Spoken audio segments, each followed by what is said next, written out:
Bueno, nuevamente, mil gracias a todos por acompañarnos en este nuevo webinar el día de hoy. En esta ocasión vamos a compartir con ustedes los principales puntos de nuestro Andean Investor Guide que publicamos hace un par de semanas en el marco de nuestro evento de inversionistas realizado la semana pasada con mucho éxito. Y por tanto, la idea es comentarles un poco la visión económica sobre la cual descansan nuestras proyecciones para los mercados andinos, tanto de acciones como de renta fija, y precisamente compartir con ustedes la visión que tenemos sobre estos mercados y las recomendaciones puntuales que estamos manejando actualmente eh, en estos frentes. Hoy nos acompaña Carolina Rato, que es nuestra Head de Equity Research, la líder del equipo de acciones a nivel regional, y Josefina Valdivia, que es la Head de renta fija corporativa, la líder del equipo de renta fija a nivel regional también. Nosotros vamos a tener más o menos una dinámica de unos 30 minutos, entre 25 y 30 minutos cada uno de nosotros, y después dar un pequeño espacio para preguntas. Por favor, envíen sus preguntas a través del botón de preguntas y respuestas, no del chat, sino de preguntas y respuestas, para no confundirnos, y ahí estaremos viéndolas y respondiéndolas al final de la presentación. También siempre me piden que les recuerde que después del evento estarán viendo una encuesta, les estará llegando una encuesta para que por favor la llenen. Su feedback es muy importante para nosotros. Entonces, arranco con el tema económico. Básicamente aquí por cuestiones de tiempo voy a ser muy enfático en los puntos particulares en los que descansan nuestras recomendaciones para darle paso a mis colegas.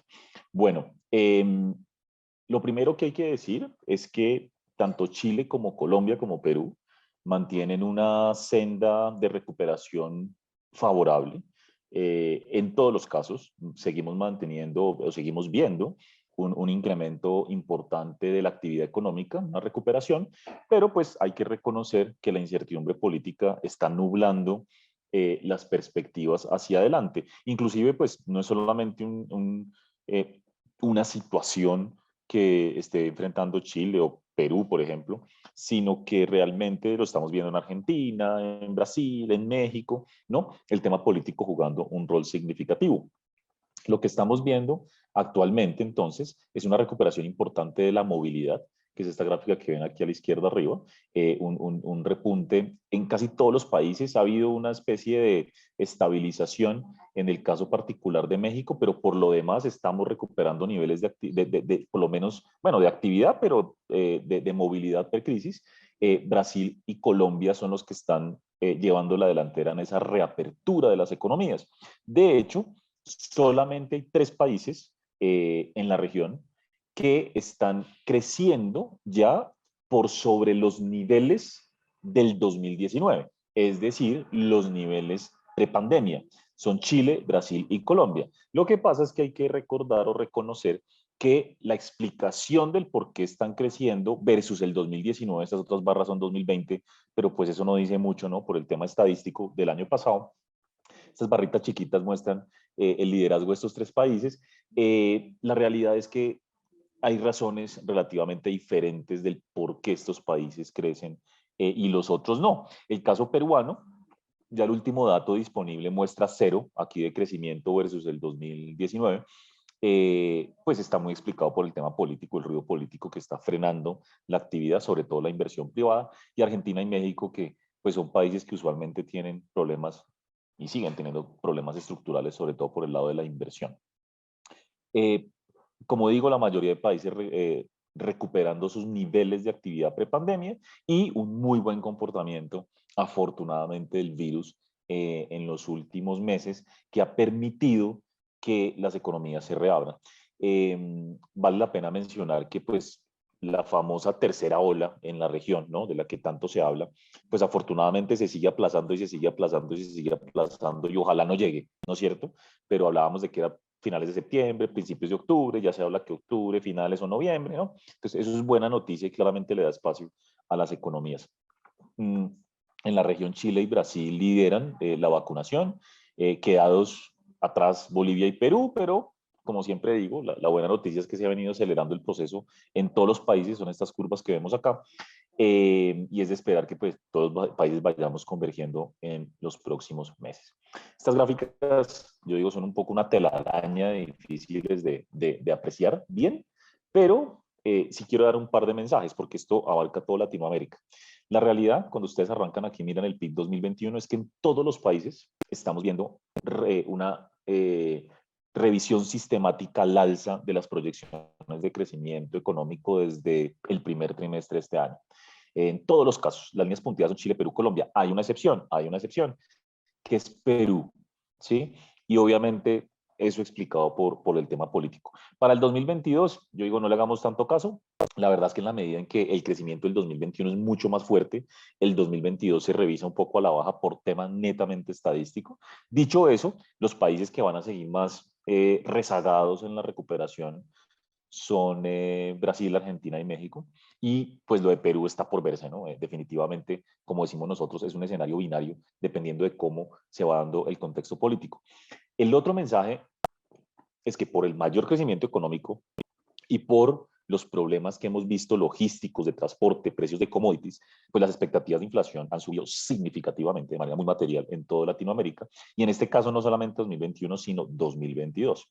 Por lo tanto, las expectativas de tasas de interés de los bancos centrales de la región también han variado significativamente y hoy por hoy básicamente ya tenemos casi a todos los países de la región subiendo tasas, con la excepción de Colombia, que debería empezar precisamente hoy con la subida de tasas, y Argentina, que pues Argentina es otro mundo y eso ya nada funciona bien, lamentablemente. Bueno, en este contexto, arranco con esta lámina de monedas para nuestros tres países, eh, y es un mensaje de que con este contexto actual, de alta incertidumbre, sobre todo a nivel interno, en nuestros países, estamos viendo unas desviaciones históricamente altas de los valores justos determinados por fundamentales. ¿A qué me refiero? Por ejemplo, este es el peso chileno.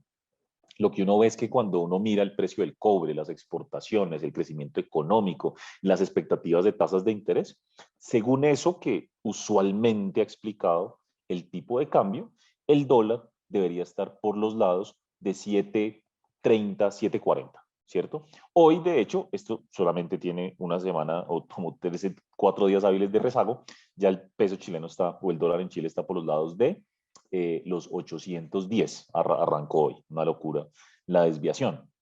Algo similar pasa con el peso colombiano, estamos por los lados de 3.800 pesos, pero el modelo basado en fundamentos económicos nos dice no, deberíamos estar por los lados de 3.550, 3.600, y lo de Perú, pues ni hablar. Los modelos dicen que deberíamos estar por los lados de 360, 380 en ese rango. Estamos hoy en 412, 413. Y esto que les muestro acá es la salida histórica de flujos de corto plazo desde Perú. 13 puntos del PIB de salida de flujos solo en el segundo trimestre. Han salido 13.000 millones de dólares en el primer semestre del año de flujos de Perú por la incertidumbre política. Entonces, es muy difícil, en general, para nosotros siempre es difícil hacer proyecciones de tipo de cambio, si no imposible, y ustedes lo saben bien, pero pues en este contexto está siendo todavía, la labor está siendo titánica, casi imposible, porque son escenarios como binarios, ¿no? Si el tema político se va mejorando en nuestros países, seguramente las monedas van a tender a los niveles basados en fundamentos. Va a ir otra vez, se va a reducir esa prima por riesgo, pero si no, y se mantiene la incertidumbre, pues vamos a mantener ese comportamiento, digamos, tan diferente a lo que ha sido históricamente. Entonces, ya les voy a decir puntualmente qué esperamos de las monedas, pero realmente hoy el mensaje es, los mercados le están incorporando una prima por riesgo muy grande a las monedas y a nuestros países. Mensajes muy puntuales de nuestras economías. En el caso de Chile, aquí decimos una historia de dos economías. ¿Por qué? porque la economía chilena va volando, ¿sí? Volando. En particular por las transferencias fiscales y los 3 retiros de AFPs que se han dado.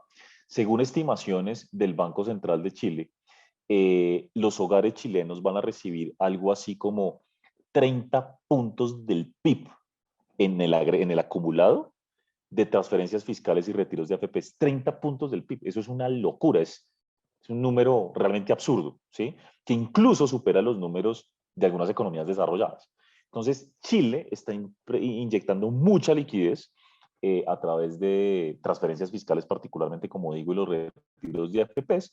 Inclusive, aquí el Banco Central hace una cuenta y dice, vea, del crecimiento del primer semestre en Chile, que fue cercano al 9%, solamente la política fiscal y los retiros de AFPs han aportado cerca de 5 puntos del PIB, de esos 9, ¿no? Realmente es impresionante lo que está pasando en Chile. Obviamente la buena noticia es que ya la economía se recupera completamente, la brecha del producto se ha cerrado, las expectativas de contratación con base pues en estas expectativas de mayor crecimiento están mejorando y el mercado laboral mejora. Además ha habido una serie de programas también enfocados en el mercado laboral y esto es bastante favorable. Obvio, no solamente ha sido el tema fiscal y el tema de AFP es lo que ha ayudado a Chile, está el precio del cobre en niveles históricamente altos, por lo menos hace unos meses, y sigue en niveles muy altos, y un exitoso programa de vacunación, como todos sabemos. Ahora bien, esto que está sucediendo en Chile genera riesgos a futuro y es lo que preocupa en particular al Banco Central. El Banco Central ha sido muy vocal, muy explícito en decir, vea, esto que está sucediendo, sobre todo por el tema de liquidez a los hogares, puede generar unos desequilibrios importantes porque puede implicar menores tasas de ahorro, está implicando menores tasas de ahorro en medida en que la gente se consume sus ahorros pensionales. El gasto fiscal es muy alto, entonces también el ahorro público se cae y nos está generando un problema inflacionario.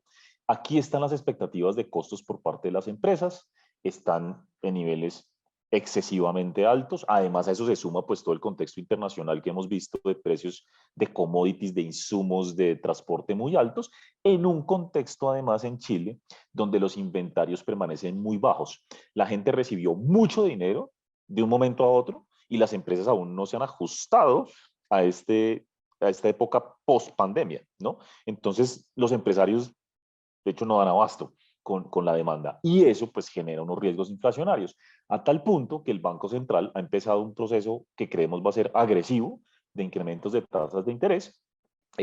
La tasa de interés estaba pues hace nada en el 0,50% y a finales de año perfectamente vamos a estar por los lados del 2,75 y puede ser más, ¿sí? Entonces realmente lo que estamos viendo son unas distorsiones en el corto plazo, positivo el crecimiento económico, pero hacia adelante hay que ver cómo se van como a recuperar esos, como decimos, buffers o colchones de ahorro por el tema pensional y por el mayor gasto público. Incluso esta gráfica es bastante diciente.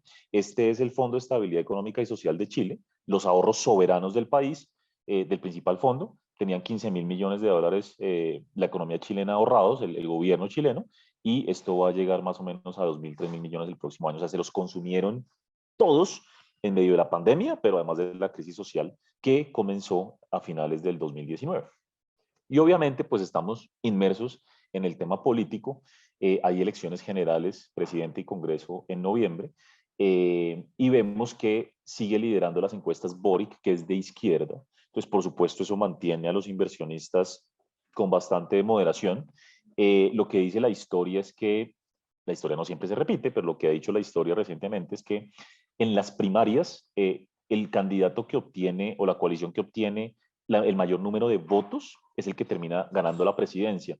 Eso sucedió con Bachelet en el 2013, con Piñera en el 2017 y Boric pues le ganó a Sichel el número de votos en las primarias. En fin, todavía es muy difícil y muy temprano para decir qué va a pasar, además porque esto está más o menos en empate técnico, las encuestas, pero pues hay un riesgo, hay un nerviosismo natural, además porque también estamos dentro de este proceso constitucional importante. Cuando le preguntan a los empresarios, ¿a usted qué le preocupa?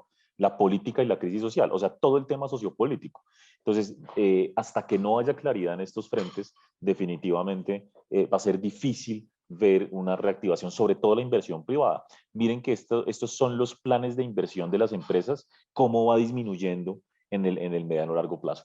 Entonces, el tema político, pues en Chile está vivo. En este momento se está discutiendo la posibilidad de un cuarto retiro de AFPs y la verdad que eso sería muy negativo, realmente. Y esto no lo decimos nosotros solamente, sino absolutamente todo el mundo que es sensato sabe que esto sería muy negativo y que tendrá un costo muy grande para la economía chilena hacia adelante, sobre todo considerando que ya más de 3 millones de personas han vaciado completamente sus cuentas pensionales con los retiros recientes. Entonces, esto hay que monitorearlo.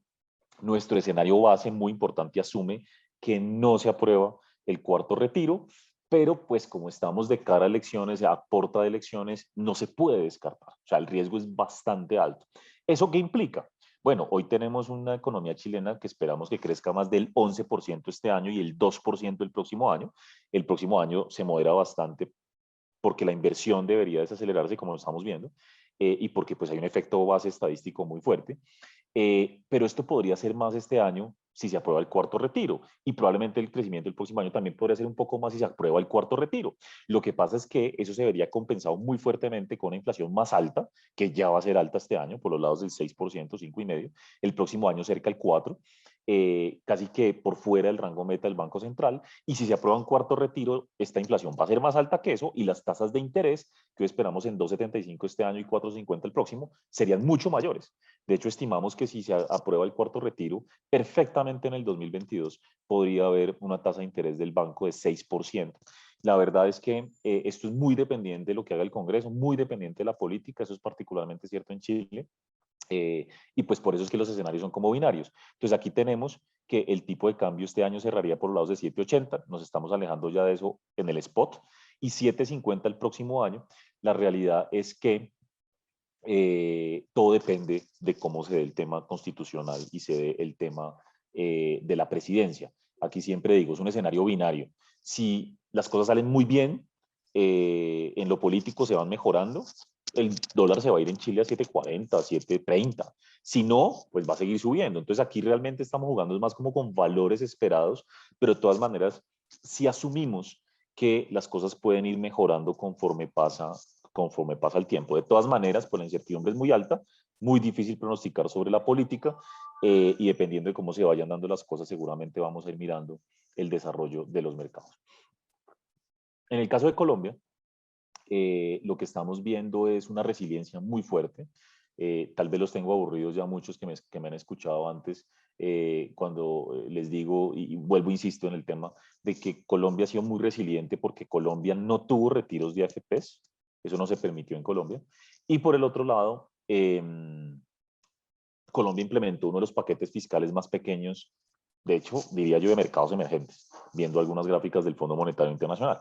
Entonces, aún así, les mostraban la gráfica inicial de los países, Colombia lidera la región en términos de crecimiento económico hoy. De hecho, si no hubiera sido por el paro nacional por allá en abril, hubiéramos tenido seguramente una economía casi que al nivel de Chile en términos de actividad económica, pero sin las ayudas ofrecidas por Chile a las familias. Entonces, eso realmente es muy, muy favorable. Estamos viendo un consumo privado alto, que se sigue recuperando. Está pasando algo muy positivo. Esto le está pasando a muchos países, pero en Colombia es particularmente importante como las remesas en pesos están creciendo al 40%, es impresionante.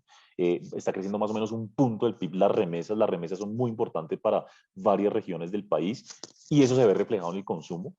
Cuando uno mira los ingresos cafeteros, que también benefician a una parte importante, no menor del país, en pesos máximos históricos. Y cuando uno mira el precio del petróleo, la producción petrolera colombiana en pesos, estamos cerca de máximos históricos. Porque claro, el tipo de cambio está haciendo que el ingreso nacional de todos los países suba. En Colombia es particularmente importante esto que estoy mencionando. Y la confianza del consumidor se ha venido recuperando de manera relativamente fuerte después del ruido por allá del paro y de la reforma tributaria inicial que presentó el gobierno, y esto nos da para pensar pues que el consumo se va a mantener relativamente dinámico. Y como dije al principio, la reapertura también ha sido muy, muy fuerte, una de las reaperturas más rápidas de Latinoamérica tras la pandemia. Se aprobó la reforma tributaria por 1.4 del PIB recientemente. Eso es algo bastante positivo, bastante favorable. Eso alivia las preocupaciones fiscales de corto plazo, aunque hay que reconocer que las preocupaciones no se van, ¿no? Que el próximo gobierno va a tener que hacer otra reforma tributaria porque esta no es suficiente. O sea, es una reforma, no es pequeña para nada, 1,5 del PIB casi de reforma, de recaudo esperado, es muy alto, históricamente hablando, y eso ningún país lo está haciendo en este momento, pero pues el choque fue tan fuerte y veníamos de unos problemas grandes atrás que se necesita más. Y nosotros estimamos que ese adicional que tiene que venir con una nueva reforma tiene que estar por los lados de un punto del PIB. Pero bueno, ahí nace y surge la incertidumbre porque eso dependerá también del nuevo gobierno y no sabemos cuál va a ser ese nuevo gobierno.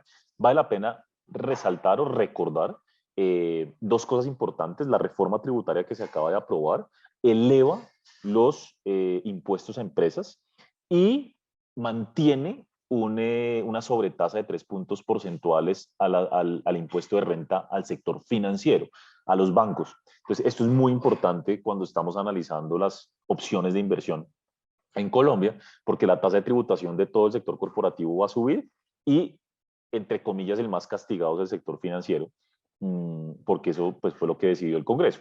Y el otro tema muy importante es que las personas naturales vuelven a tener una ventana en el 2022 para repatriar de activos no declarados en el exterior a una tasa preferencial, en este caso del 17%. La deuda sigue muy alta, entonces por eso esperamos que esta reforma va a ayudar como a estabilizar la deuda, pero no a hacerla caer. Para hacerla caer se necesita una nueva reforma tributaria y eso es algo que el mismo gobierno ha reconocido. Lo que pasa es que el gobierno cree que la reforma que se necesita es como de 0.5 del PIB, nosotros creemos que es algo más que eso. Por el lado de la inflación, la cosa está relativamente controlada, muy diferente el comportamiento de la inflación en Colombia al de otros países, hay que decirlo, básicamente porque la inflación sí está alta, por los lados de 4,5%, pero la inflación núcleo, la que excluye esos componentes volátiles como alimentos irregulados y energía y todo esto, está por debajo del 3%. Eso no pasa en otros países.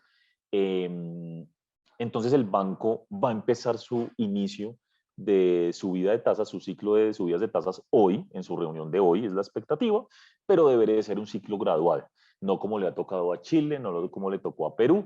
Claro, nos podemos equivocar, la discusión de todas maneras va a ser intensa, pero las expectativas de inflación en Colombia están ancladas, están todavía cerca del 3,5% a 12 meses, 24 meses, y eso debería permitir que el Banco de la República en Colombia sea gradual.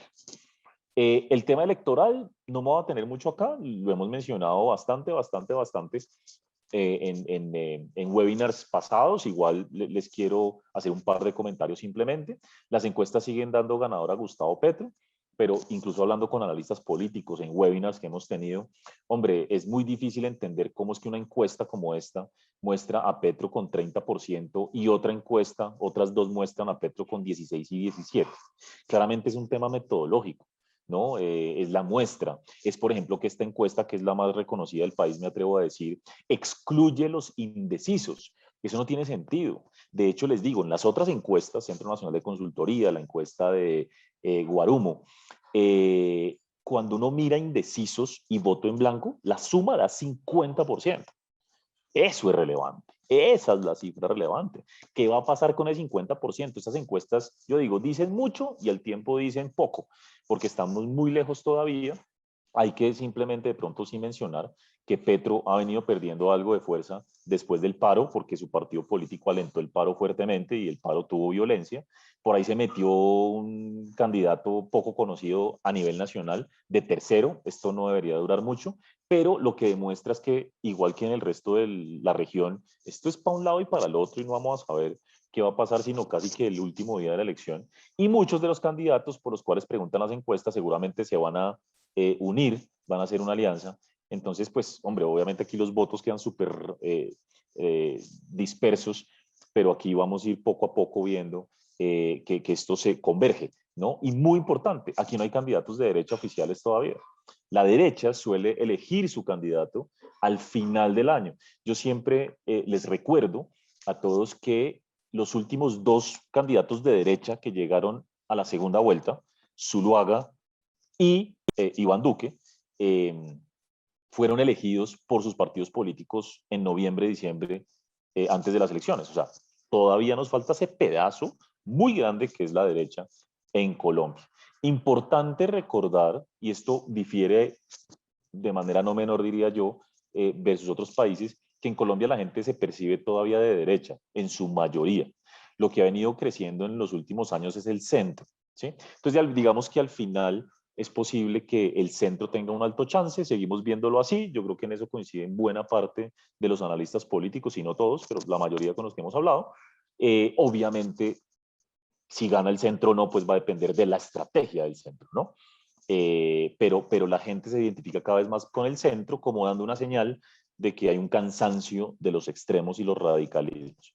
Y pongo esta gráfica, puede ser algo polémica, pero es importante recordar que en el año 2018, cuando se llevan a cabo las elecciones y queda Iván Duque contra Gustavo Petro, y desde ahí el temor en Colombia de que la izquierda se suba al poder, en esa época la gente sentía que el problema de violencia y particularmente de guerrilla no era ya tan grande como en el pasado. Estábamos en un proceso de implementación del proceso de paz, estábamos, digamos, con el optimismo de que la guerrilla se iba a acabar o iba a disminuir, y miren lo que ha venido pasando en los últimos años. De hecho, no lo digo yo, lo dice un analista político que se llama Andrés Mejía, dice que nosotros estamos como de regreso a los 90 en percepción de seguridad en muchas poblaciones del país. Entonces, esto lo traigo a colación porque precisamente el 2022 no es el 2018 y el tema de seguridad y violencia siempre ha sido clave en elecciones en la historia, ¿sí? Y el escenario ha cambiado materialmente desde el 2018. Entonces, es simplemente para tener el radar que el tema de seguridad va a jugar un rol importante y que por definición, como ha sido usual, eso normalmente ayuda a la derecha, le da fuerza a la derecha. No sabemos si va a ser así o no, ¿cierto? Pero es para tener en cuenta que ha cambiado la percepción de seguridad en el país, sobre todo además después del paro, y eso al final puede tener un efecto importante en las elecciones. Por lo tanto, al final lo que digo es muy temprano para decir, para llegar a conclusiones, esto no está dicho para absolutamente nada, lo que muestra esto es una correlación interesante entre la inversión y el índice accionario colombiano. Lo que muestra es que las acciones no suben, no quieren salir y digamos como no quieren como hacer lo que llamamos un re-rating, ¿no? Como eh, incorporar en los precios el mejor escenario económico, porque creemos que el tema político tiene a los inversionistas ahí como agarrados, como tenidos, y al final porque la región pues genera esa incertidumbre además, ¿no? Lo que pasa en Perú, lo que pasa en Chile, lo que pasó recientemente en Ecuador, lo que está pasando en Argentina, en Brasil, eso mantiene a los inversionistas al margen, y esto es importante destacarlo porque hay una correlación muy fuerte entre la bolsa y la inversión, y esto nos lleva a pensar que la inversión entonces en Colombia no va a ser tan dinámica el próximo año o en los próximos trimestres hasta que haya más claridad política. Vemos un crecimiento este año del 8%, que puede ser algo más, los datos siguen sorprendiendo al alza, 3% el próximo año, una inflación este año que cierra cerca del 4.7%, el próximo año 3,5% ya se va normalizando, y un Banco de la República que cierra el año este año en 2,50 la tasa, 3,75 el próximo año, dólar tenemos 3.725 para este año, por ahí nos sentemos más bien cómodos, 3.500 el próximo año, pero de nuevo, muy dependiente de cómo se da el tema político. Y finalmente, en el caso peruano, eh, hay que decir que la economía se ha venido recuperando. Sin embargo, ustedes ven en esta grafiquita inicial, hay una estabilidad. De hecho, esto como que baja, sube, baja, ¿no?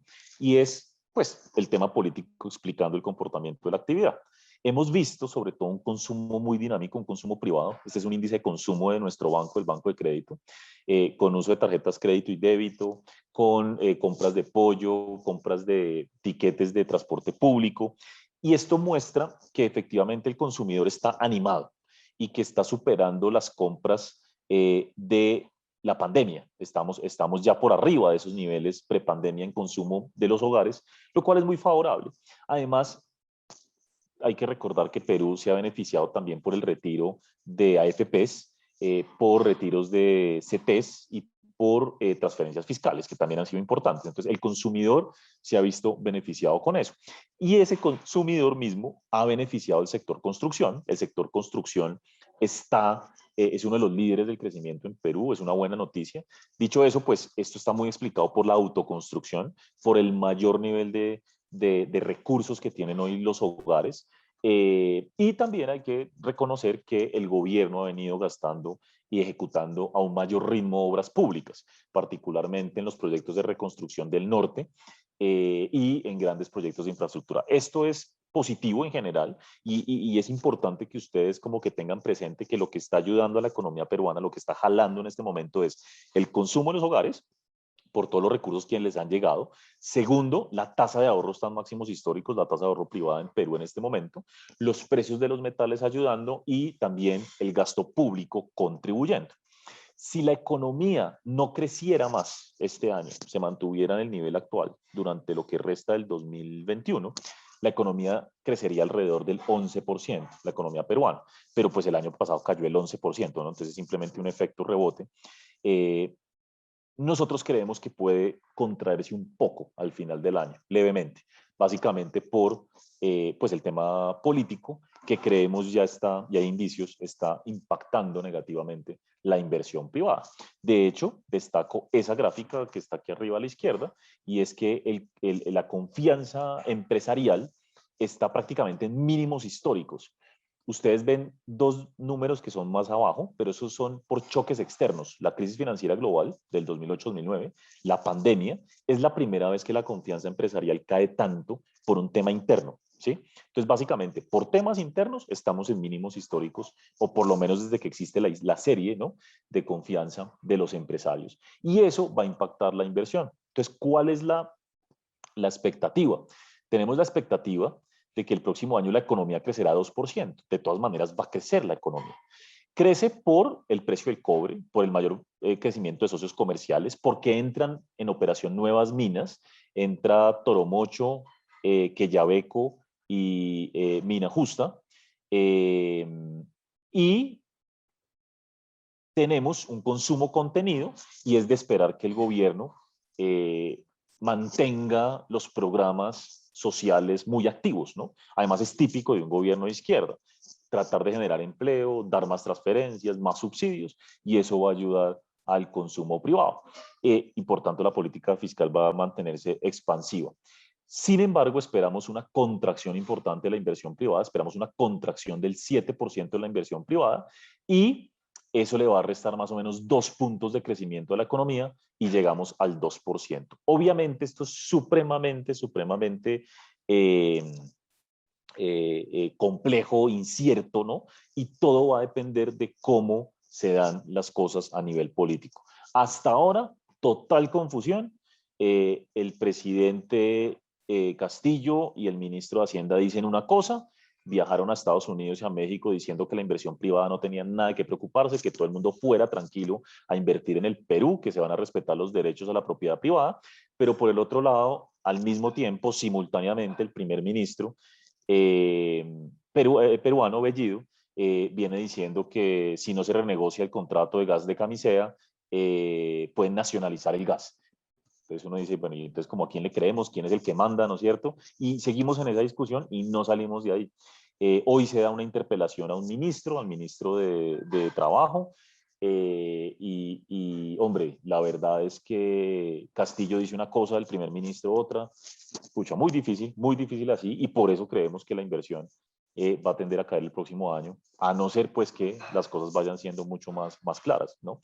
Eh, Aquí esta grafiquita muestra que desafortunadamente los países que han cambiado el modelo, que se han movido hacia la izquierda y han de alguna manera deteriorado las expectativas de inversión, pues precisamente son los países que crecen menos y tienen una inversión privada mucho menor que el resto de países con modelos, digamos, más estables. Obviamente Perú está ahí en la mitad y estamos pues a la expectativa de lo que pueda pasar hacia adelante. Seguimos, digamos, en este tema de incertidumbre.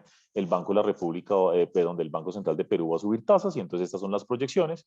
Una economía que este año crecería 9%, el impulso ya se trae, puede ser un poco más, yo creo que Perú puede crecer un poco más este año, igual después de haber caído 11% el año pasado, el próximo año alrededor del 2%, donde vemos un consumo privado fuerte o relativamente saludable, con una inversión privada cayendo 7%. Entonces, insisto, es clave que se reduzca la incertidumbre política para que ojalá el crecimiento en Perú sea más alto que ese 2%.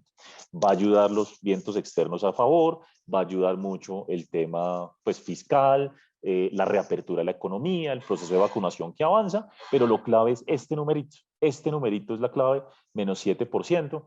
Hemos salido mucho en prensa últimamente hablando de este número, porque eso es como la pregunta del millón.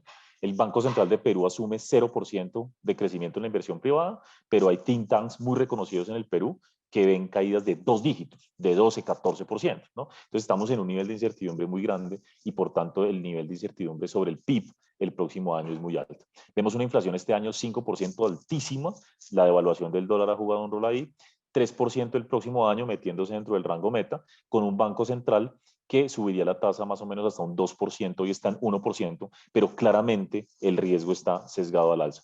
Buenas noticias, pues que parece que Julio Velarde continúa. De todas maneras, él fue claro en nuestro evento, en nuestro webinar, nos ha dicho, pues esto depende del presidente. Han salido rumores últimamente de que el presidente lo va a ratificar, pero también Velarde nos dijo en nuestro evento abiertamente, pues yo me quedo, pero pues uno puede renunciar en cualquier momento, ¿no es cierto? Pues digamos que todo, absolutamente todo dependerá de cómo sea el contexto político.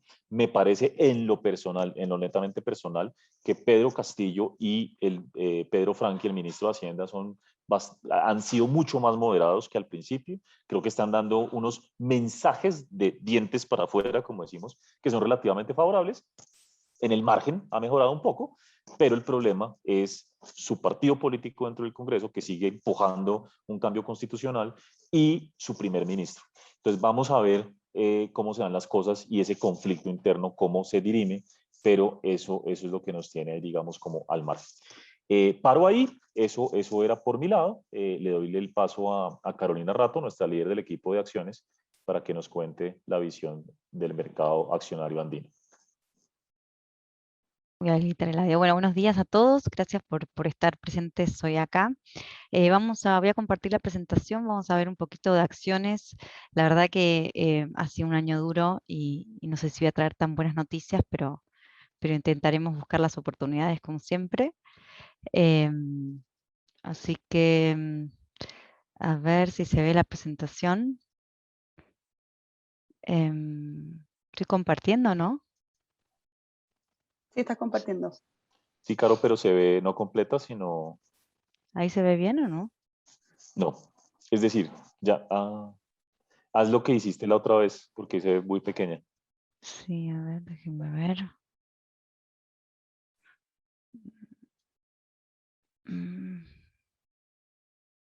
A ver. ¿Ahí se ve mejor o no? ¿Se ve igual? Ahí sí es. Sí, ¿Se ve bien? sí, dale. Ya, perfecto. Bueno, entonces vamos a hablar un poquito de acciones. La verdad que, como les decíamos, digamos, vemos claramente una región andina que se ha desacoplado, no solamente de sus fundamentales, sino del desempeño que han tenido el resto de los mercados. En especial destacamos Estados Unidos, que sabemos que ha tenido un año extraordinario. Y lo que vemos es que las presiones en el fondo en Asia empezaron en realidad en los últimos meses, ¿no? Con toda la aceleración, con los conflictos por las nuevas olas y, bueno, últimamente el conflicto de Evergrande también ha impactado, ¿no? Pero en general la región andina claramente se destacó por su mal desempeño este año. Perú fue el mercado que tuvo la menor rentabilidad, con un yield negativo cercano al 22% en dólares y siguiendo el compás un poco lo que comentaba Daniel de la incertidumbre en términos políticos. Y la verdad es que en el caso de Colombia también tuvo un desempeño bastante negativo a pesar de no haber tenido tanto, tuvimos a principio de año el conflicto del estallido social, marcado un poco por la nueva reforma tributaria, pero digamos que el 2019 ha sido un año muy bueno para Colombia, ¿no? Entonces empezamos el 2000, el 2019, el 2020. La verdad es que en torno a lo que está afectando un poquito el mercado colombiano y lo que explica este mal desempeño es la pérdida del tema del rating crediticio por el lado del S&P. Ha afectado un poquito los mercados y, como les decíamos, el estallido social al principio de año. Pero de cara hacia adelante sí vemos una mejor etapa para este mercado, y lo que marca un poco la tónica es el tema de los flujos, que vamos a conversar un poquito después. Y yendo al tema de Chile, la verdad que tuvo un primer inicio de año muy positivo. En general tuvimos un retorno en el fondo a marzo muy positivo. De hecho, era un mercado que había performeado, pero después empezó a nublar un poquito el panorama político en función del tema de la elección de la Asamblea Constituyente, que marcó un poco la tendencia de una vuelta a la izquierda bastante más radical. Es decir, inicialmente Chile siempre fue pensado como un país de centro, y creo que las últimas elecciones han marcado un cambio en esa tendencia y que explican un deterioro en el fondo en los mercados, sumado al tema de los retiros previsionales y todavía un entorno político con harto calendario electoral que no termina, ¿no? Sí, la verdad que cuando uno ve estas rentabilidades a nivel year to day, uno pensaría que ya las organizaciones tienen incorporado gran parte del riesgo y que por lo tanto podríamos enfrentar un punto de inflexión en estos retornos. Y lamentablemente, digamos, nosotros seguimos cautos con estos mercados porque creemos que el tema político todavía no termina de alguna manera de generar ruido. Y adicionalmente a esto, tenemos un contexto internacional que es bastante más complejo que el que teníamos a principio de año. A principio de año teníamos los commodities volando, en general teníamos obviamente las tasas de interés digamos, en récords bajos históricos, y ahora estamos enfrentando un escenario en donde se está hablando de una normalización en los estímulos monetarios por parte de la Fed, en aumento de tasas. Hablamos un poquito del riesgo en China, que está realmente afectando los precios de los commodities, y una pregunta que también los inversionistas nos hacen bastante seguido es si este deterioro en términos de China beneficia a Latinoamérica, es decir, si efectivamente el hecho de que a nivel portfolio emergente uno ve un China desacelerándose podría generar mayor apetito por la TAM, que además tiene valorizaciones específicamente súper descontadas. Creemos que el tema político sigue sopesando mucho en la región andina, con lo cual, si bien podemos ver algo de flujo entrando a Latinoamérica en pos de búsqueda de yield, la verdad es que creemos que mercados como el brasilero, que ha tenido un desempeño súper negativo el último tiempo, que también se encuentra con valorizaciones atractivas, podría llegar a ser la tónica. O en el caso de México, ¿no? Que son mercados además que permiten tener mayor liquidez. Por lo tanto, los inversionistas pueden entrar y salir con mayor comodidad. Entonces, no vemos un punto de inflexión, como les decía, en estos mercados, y eso sí no quita que sí hayan oportunidades en acciones y en compañías que son bastante atractivas y que tienen un punto de descuento que no se justifica si uno analiza un poco lo que se espera en términos de flujos hacia adelante.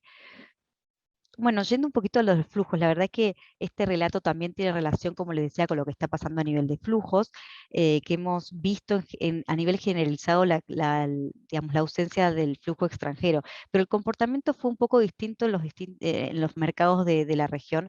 Si uno va a Chile, bueno, recordemos que los retiros previsionales, en el fondo, el primer retiro el año pasado, ahora, la verdad es que después el segundo, el tercero y ahora estamos discutiendo el cuarto, ha generado que las AFP tengan un comportamiento súper negativo en términos de flujos, con carteras en el fondo por el lado de la venta. Y de hecho, si vemos el gráfico abajo, se ve cómo ha sido el comportamiento de las AFP que han estado vendiendo desde abril muy fuerte. Abril fue, digamos, marcó la tendencia porque fue en abril se empezó el tema de las restricciones en términos de movilidad nuevamente en Chile, tuvimos una mini ola, y en mayo, en abril, en las elecciones de la Asamblea Constituyente que se pospusieron a mayo, con lo cual a partir de abril empezamos a ver una tónica desde el punto de vista político más complejo. Si vamos a lo que ha pasado en el caso de Perú, la verdad es que también en Perú tuvimos retiros previsionales, obviamente en otra magnitud. Si uno toma los primeros 3 retiros previsionales en Chile, suman en torno a 50 billions, que representa cerca de un 18% como porcentaje del PIB. Si vamos a Perú, la verdad es que los retiros previsionales fueron mucho menores, hubo, digamos, por debajo, en el fondo, en torno al 8% como porcentaje del PIB. Y la realidad es que las AFPs han estado más compradoras, con un sesgo más comprador que vendedor, por el hecho de que las valorizaciones también se veían bastante atractivas, se sentían cómodas un poco con tomar ese riesgo.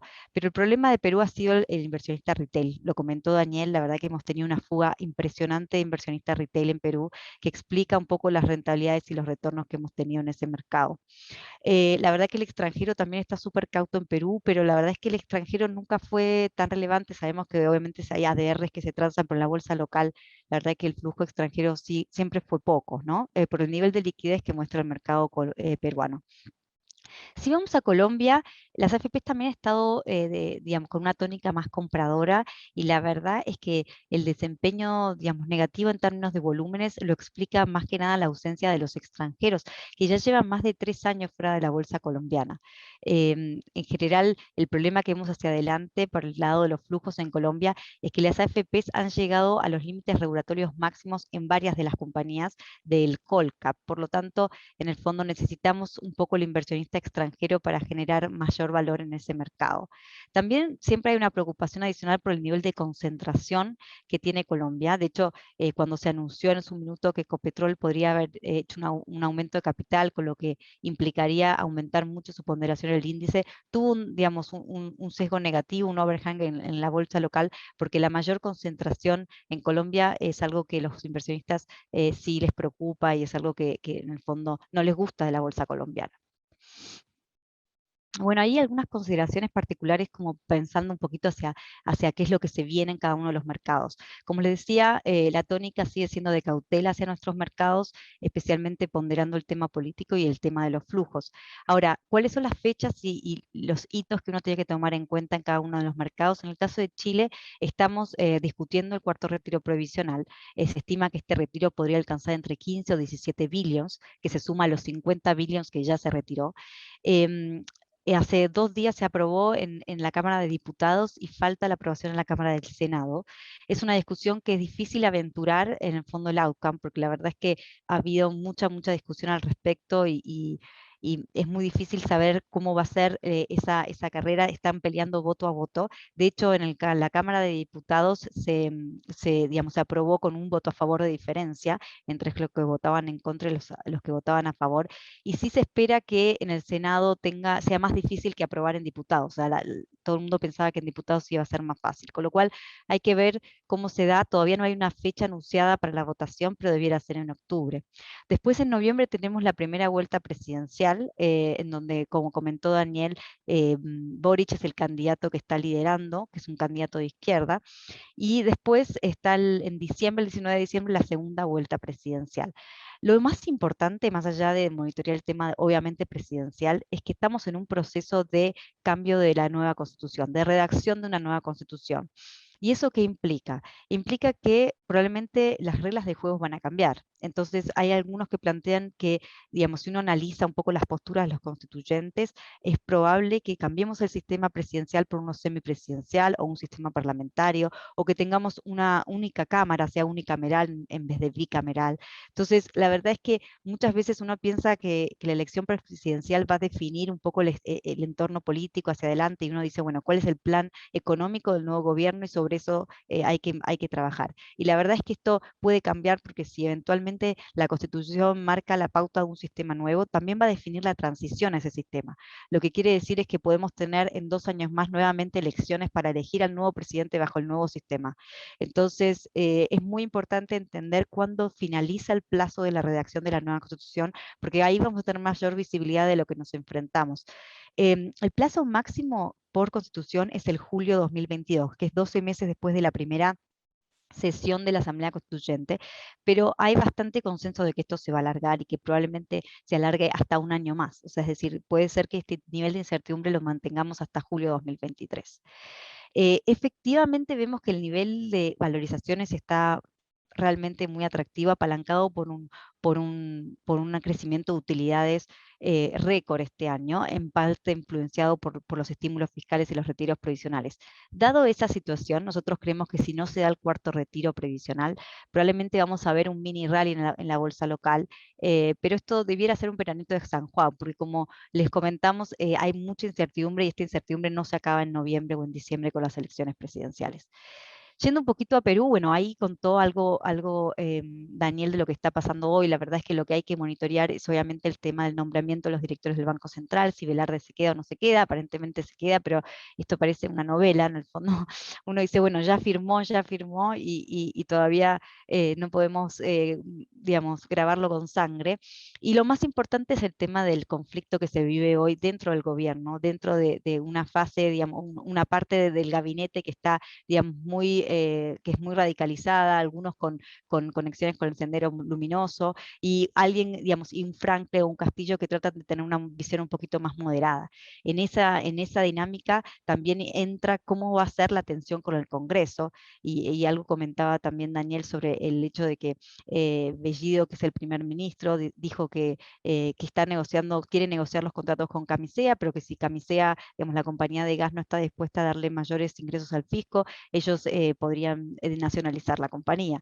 Después hay desdichos de eso, en esa misma línea, digamos, Bellido también dijo que iba a pedir una cuestión de confianza para mantener a cargo al ministro de Trabajo, que está, digamos, acusado o interpelado por tener relaciones con el Sendero Luminoso.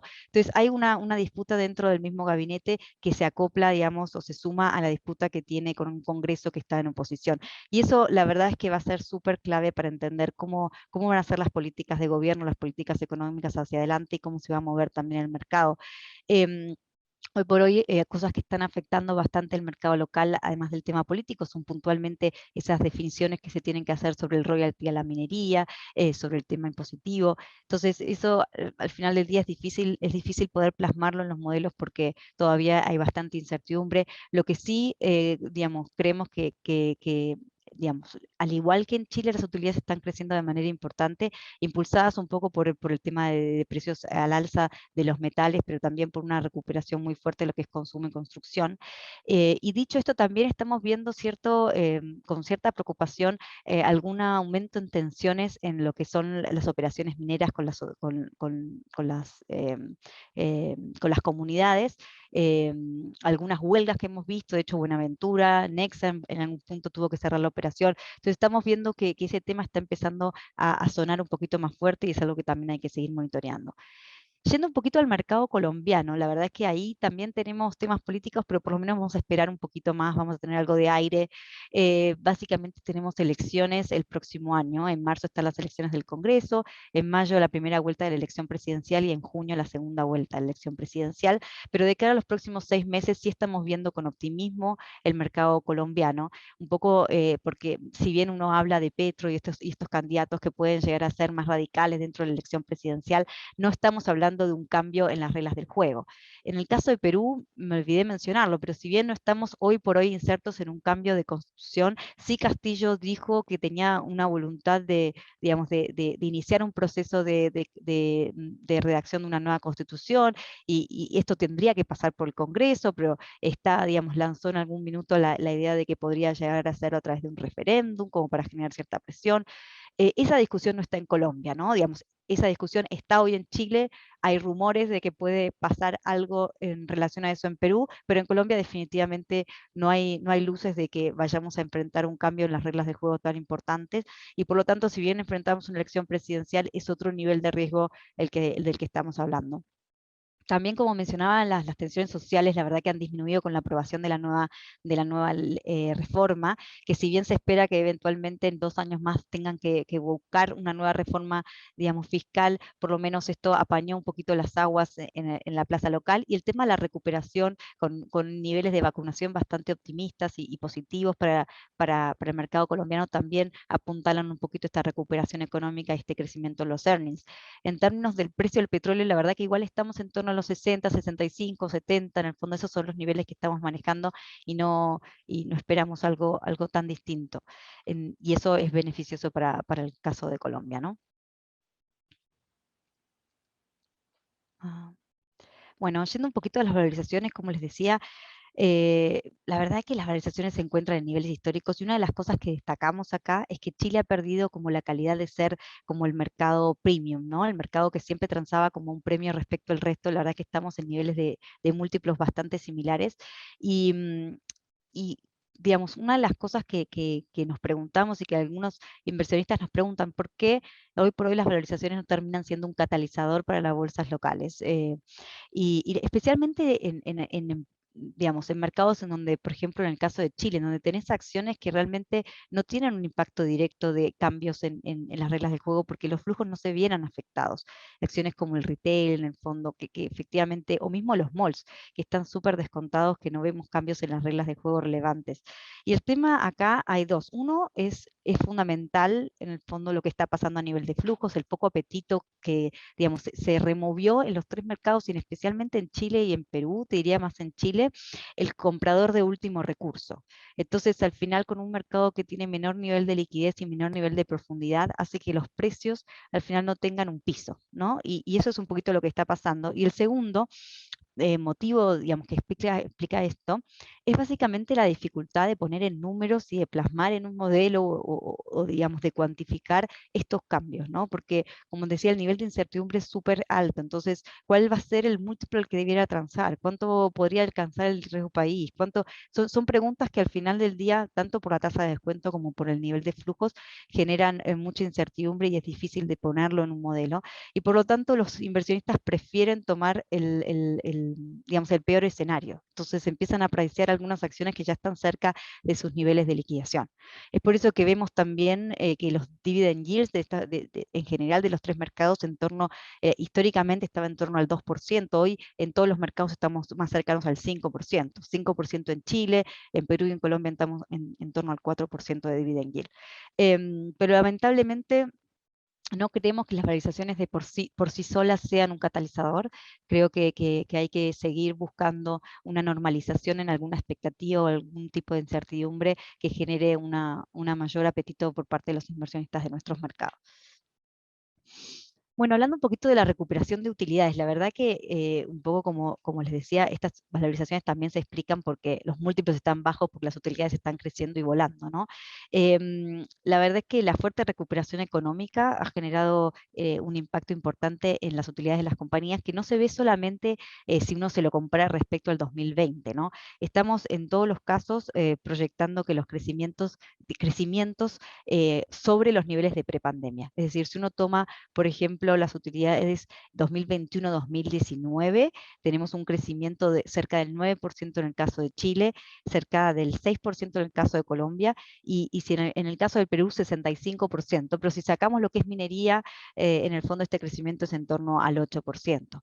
Y la gran pregunta es si eso se va a mantener durante el 2022, ¿no? Con este tema político y esta incertidumbre. Y la verdad es que hay dos cosas que están primando un poquito para entender que las utilidades igual se ven con crecimientos atractivos respecto a los niveles prepandemia aún en 2022, con una cierta desaceleración, pero no tan marcada.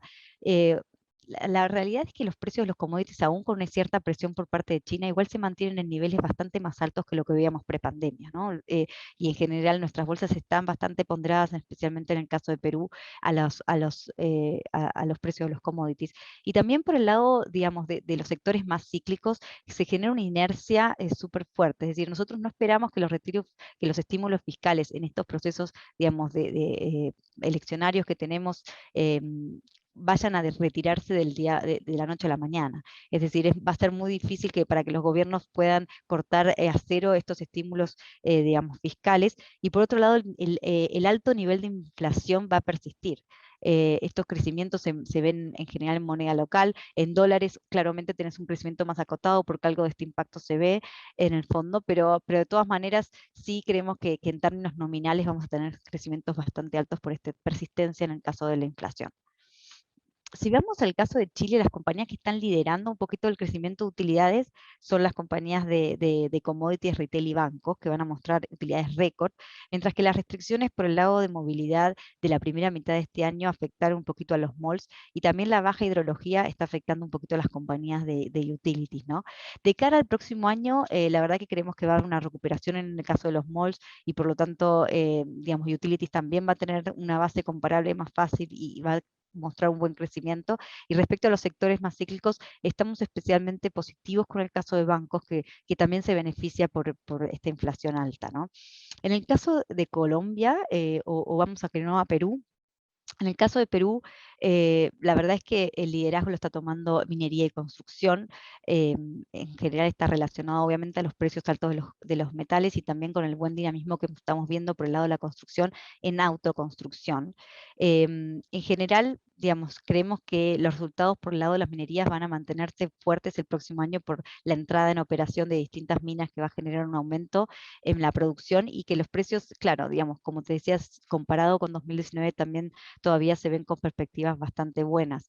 Sí esperamos cierta normalización en lo que es cementeras, pero de todas maneras con buenos niveles. Las compañías de consumo, bueno, en el caso de Perú, Alicor, el caso de Colombia, Nutresa, la verdad es que si bien se benefician por esta recuperación económica, hay una presión por el lado de los commodities altos, digamos, de las materias primas relacionadas a alimentos, que está generando una presión en márgenes. Entonces no estamos viendo grandes crecimientos ahí. Y si vamos por el lado de Colombia, también sumar un poco, además de las cementeras, que también teniendo un buen comportamiento, es el tema de los bancos, que han sorprendido harto, especialmente en los resultados de la primera mitad del año. Bueno, ¿cuál es nuestra estrategia? La verdad es que a la hora de delinear un poquito la estrategia en los tres mercados, nosotros, una de las preguntas que nos hacemos es: ¿dónde hay más riesgo político, ¿no? Si en Chile o en Perú. La respuesta, a nuestro parecer, es Chile hoy, porque, como les decía inicialmente, estamos enfrentando un cambio de reglas del juego a través de la redacción de una nueva constitución, y ese proceso todavía no está vigente en Perú, y creemos que el Congreso en el fondo es una especie de barrera contra cambios un poquito más radicales en el modelo económico y en el modelo político. Mientras que en el caso de Chile es muy probable que el Congreso, digamos, o la elección, digamos, ya estamos viendo que el candidato que lidera las elecciones presidenciales es de la misma línea en el fondo, un poquito menos radical que la Asamblea Constituyente, pero es de la misma línea, y por lo tanto las elecciones del Congreso tampoco se van a ver muy distintas. Entonces el riesgo político efectivamente es mayor en Chile, pero si uno ve un poco el bottom-up y el nivel de calidad de empresas y las historias de compañías y el nivel de liquidez del mercado, preferimos a poner un Chile en neutral y a un Perú en subponderar. Es una apreciación más de bottom-up en ese sentido, porque reconocemos que el riesgo político es bastante alto. Y obviamente, como decíamos en el caso de Colombia, estamos bastante positivos con una segunda mitad en donde se ve una recuperación fuerte y con menores presiones por el lado político. Los targets de las compañías, la verdad que nosotros siempre para hacer o calcular el target de cada uno de los mercados, nosotros hacemos un análisis bottom-up en donde tenemos un precio objetivo para cada una de las acciones y lo ponderamos por su weight. Y ese era el que nos daba. Este año, dado un poco la situación que enfrentamos en Chile y en Perú, especialmente donde los modelos o los precios objetivos de nuestras compañías mineras todavía no incorporan un cambio en términos de royalties, la verdad es que hicimos algunos ajustes. En el caso de Perú, lo que hicimos es todas las compañías de minería le quitamos un 15% de valorización, que es un escenario base en términos de lo que podría impactar el tema de los royalties. Y en el caso de Chile, digamos, hicimos un mix entre un bottom-up y un top-down, en donde buscamos de alguna manera reflejar un de-rating del mercado. Si uno, hoy por hoy en Chile nos está dando un retorno en torno al 11%, en Perú en torno a un 24%. Si uno ajusta eso y hacemos el análisis 100% bottom-up, en ambos mercados vamos a dar retornos esperados de cerca del 30%, pero que no condicen con esta realidad, digamos, de mayor incertidumbre que estamos viendo. En el caso de Chile, la verdad es que las valorizaciones se encuentran atractivas, pero la estrategia sigue siendo bastante selectiva con reducción de beta, es decir, buscar acciones que tienen buena visibilidad, y también ponderando un poco la situación de este tema de los flujos retiro de ahorros previsionales. ¿Por qué lo digo? Porque acciones donde están muy ponderadas las AFPs, probablemente por un tema de flujo, aunque se encuentren muy baratas, si se aprueba el cuarto retiro van a seguir bajo presión. Nuestra mirada sectorial es que en general estamos positivos con celulosa, molibancos. Estamos monitoreando en el fondo optimistas, pero no son nuestros sectores preferidos retail y bebidas, y miramos con mayor cautela lo que es utilities y construcción. Y nuestros top pick ahí son Conchitoros, MPC, Molplaza y BCI. En el caso de Perú, la verdad es que estamos buscando apalancarnos de esta recuperación económica con exposición a lo que es cemento y retail, porque creemos que aún en un gobierno de Castillo, en el fondo donde haya algunos cambios importantes, la verdad que en general los gobiernos populares tienden a tener, digamos, una política de expansión fiscal y por lo tanto estos sectores se van a mantener con buenas dinámicas y buenas tónicas. Y ahí, como les decía, estos sectores son nuestros preferidos. Lo que es bancos y mining, la verdad es que está mucho en el ruido respecto al tema regulatorio, pero sí creemos que hay puntos de valorizaciones en donde ya está incorporado un escenario bastante negativo y por lo tanto, si para inversionistas que quieren esperar en el fondo y esperarse unos 18 meses, en el fondo más de mediano o largo plazo puede llegar a ser interesante entrar. Y en el caso de Colombia, ahí tenemos un mix un poquito de todo. Los bancos, como les decía, estábamos con buenas tónicas de earnings para este año y en general han sorprendido al alza. Nosotros teníamos inicialmente como Grupo Aval, como top pick dentro de lo que es el sector de bancos, pero la verdad es que hemos cambiado un poquito después de la publicación del book porque anunció el spin-off de la operación de BAC, digamos, en Centroamérica, y ahí hay cierto riesgo de aumento de capital. Entonces creemos que es mejor jugarle a través de la vivienda.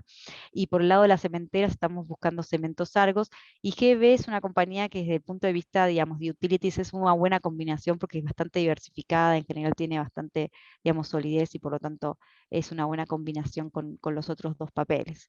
Eso es un poquito lo que estamos planteando para el escenario de estrategia andina. Bueno, espero no haber sido muy negativa, en el fondo creo que siempre hay oportunidades en nuestros mercados, pero sí va a ser un año, lo que queda del año va a ser bien complicado. Bueno, eso es por mi lado, así que yo dejo de compartir y le doy el espacio a Josefina. Hola, muy buenos días a todos. Gracias por acompañarnos hoy día. Voy a presentar mi presentación.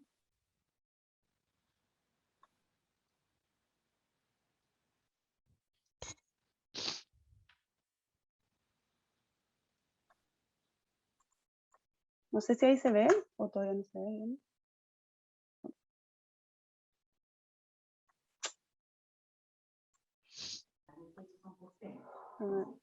Se me cerró la F. Si yo me voy a cromosoma, ellos en su personalidad.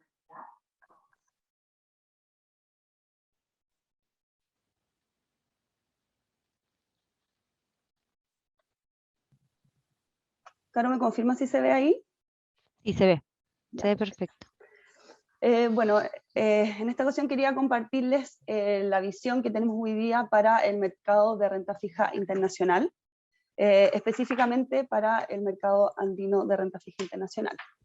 La verdad, un poco en línea con lo que ya comentaba Caro, la renta fija no ha sido muy distinto, ha sido un año bastante desafiante para esta clase de activo, después de un 2019 y un 2020 con muy buenas rentabilidades. En 2019 tuvimos rentabilidades cercanas al 16%, en 2020 incluso con todo el contexto del COVID y toda la incertidumbre asociada a la pandemia, los retornos estuvieron cerca de un 9% para la renta fija LATAM. Este año estamos con retornos bastante más acotados en terreno positivo, pero no superiores al 2%. La principal razón de este comportamiento más débil está dado por las mayores expectativas de inflación a nivel global.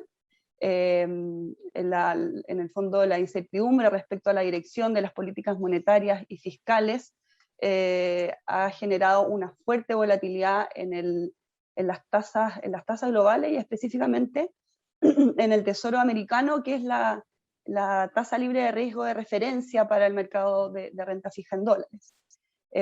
Como vemos en el gráfico a mano izquierda, se ve una clara tendencia al alza en esta línea de burdeo, que es el Tesoro americano. Desde septiembre más o menos del año pasado, el Tesoro americano llegó a sus niveles más altos este año en marzo, a niveles de alrededor de 1.7, Y a pesar que después de eso mostró una caída, la verdad es que el Tesoro se mantuvo en los últimos meses en niveles que al mercado no le parecían cómodos, en el sentido de que el mercado, a pesar de que no hay un consenso en general hacia dónde va a estar el Tesoro hacia fines de año, nadie lo estaba viendo, el consenso no estaba en niveles tan bajos como el 1.3, 1.4, 1.3 que se movió en los últimos meses. Y en ese sentido, ante esta expectativa de que el Tesoro podría subir, la verdad es que la demanda y los flujos hacia la renta fija se mantuvieron bastante débiles. En la última semana hemos visto una subida nuevamente del Tesoro americano relevante, bastante rápida en pocos días, luego de que en la última reunión de la Fed en septiembre, los miembros de la Fed dieran a entender que ya hacia finales del próximo año podrían estar normalizando las tasas, y que incluso el retiro de estímulos podría darse tan pronto como en noviembre de este año, que es una fecha mucho más anterior a lo que el mercado estaba esperando, y un poco por eso se dio esta reacción. La verdad es que esperamos que mientras el Tesoro se mantenga volátil y un poco no llegue a un nivel que el mercado se sienta cómodo, probablemente vamos a seguir viendo retornos moderados en la renta fija. Ahora en el gráfico de la derecha quería mostrarles que en el fondo los niveles de spread, que un poco muestran la prima por riesgo que los inversionistas le exigen a los bonos corporativos en Latinoamérica, el comportamiento ha sido bien distinto. Los niveles de spread llegaron a sus niveles más altos en marzo del año pasado, que fue cuando estábamos en los picos de incertidumbre relacionada a la pandemia, y desde ahí se han recuperado bastante rápido, y hoy día ya se encuentran muy cercanos a los niveles que habían antes de la pandemia, de febrero del 2020. Más o menos en febrero de este año los niveles de spread llegaron a sus niveles más bajos. Desde ahí hemos visto algo de volatilidad, pero la verdad se han mantenido bastante estables, y hoy día están a niveles de 300 puntos básicos, que es bastante similar a lo que vimos en febrero de 2020. Eso un poco refleja que aquí no hay un tema de que los inversionistas estén pidiéndole una mayor prima por riesgo a los corporativos de LATAM. Pareciera ser que en ese sentido no está la preocupación, sino que es la tasa base y esta volatilidad e incertidumbre de cómo se va a mover hacia adelante la principal razón de estas menores rentabilidades de la clase de activos. Si uno mira los niveles de spread, es cierto que ya están en niveles de prepandemia, pero no están, hemos visto niveles de spread a niveles incluso más apretados, y en ese sentido nosotros creemos que todavía hay espacio para comprensión de spread hacia adelante, una vez que veamos una mayor estabilidad en la tasa base y los inversionistas se sientan un poco más cómodos con la renta fija. Ahora, estos niveles de spread que les estoy mostrando aquí son los niveles de spread de la TAM a nivel consolidado. Ahora, dentro de la región, los movimientos, los niveles de spread, esta prima por riesgo que exigen los inversionistas, ha mostrado un comportamiento bastante diferente según cada país de la región. Y eso un poco refleja el desarrollo político y social que ya comentaron bastante Daniel y Carolina en la presentación. Acá en este gráfico, un poco para entender bien cómo ha sido este impacto, pusimos una fecha T0 que varía para cada país. En el caso de Colombia, consideramos la fecha en que empiezan los ruidos sociales asociados a las propuestas de reforma tributaria, que finalmente llevaron a una más rápida de la esperada pérdida del grado de inversión del soberano colombiano, que obviamente arrastró a un montón de corporativos y bonos bancarios. A pesar de que los spreads de Colombia ya venían transando bastante por encima de otros países de la región, porque este riesgo de un downgrade ya se estaba incorporando a los precios desde el año pasado. En el minuto en que empiezan las revueltas sociales y esta probabilidad de un downgrade va subiendo, que finalmente se materializa, hubo algo mayor de volatilidad del spread y vimos algo de ampliación de spread durante los meses de este año. En el caso de Perú, elegimos T0 la fecha en que Pedro Castillo pasa la segunda vuelta de las elecciones, sorprendiendo al mercado.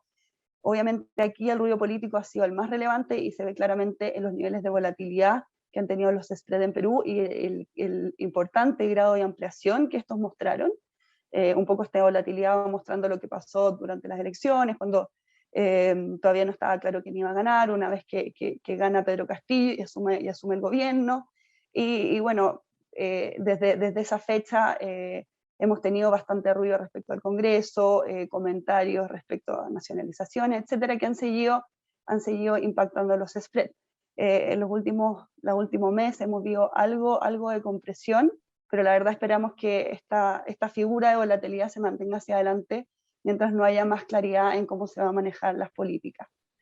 En el caso de Chile, T0 es el minuto en que se elige la Asamblea Constituyente con una tendencia más de izquierda, mucho más de izquierda de lo que esperaba el mercado, y también vemos que esto ha impactado la spread, pero la ampliación ha sido bastante más moderada versus el resto de los países de la región. Y México quería mostrarlo como referencia un poco para entender que México, que ha estado un poco fuera de estos ruidos políticos que hemos tenido en la región andina, vemos claramente como los niveles de spread han mostrado mucha mayor estabilidad y una clara tendencia a comprimirse. Hay que tener en claro que las rentabilidades que yo les mostré anteriormente para el CENBI consideran, el CENBI es el índice que mide la rentabilidad de la renta fija corporativa LATAM, hay una fuerte ponderación de lo que es Brasil y México, son los países con mayor número de emisiones, y por eso hoy día estamos viendo que la rentabilidad en el CENBI LATAM, como vemos en esta tabla, está en niveles positivos, pero esto está principalmente dado por Brasil y México, y Chile, Colombia y Perú han estado mostrando rentabilidades negativas asociadas a esta mayor ampliación de spread dado el ruido político. En términos de flujo, la verdad es que esto también ha estado afectando bastante a la clase de activo. En general, el apetito por mercado emergente se ha mantenido bastante débil en un contexto de desaceleración económica a nivel global, la incertidumbre que generó la variante Delta, la desaceleración de programas de vacunación en algunas partes del mundo, y en el caso de nuestra clase de activo, principalmente por esta incertidumbre frente a la tasa base.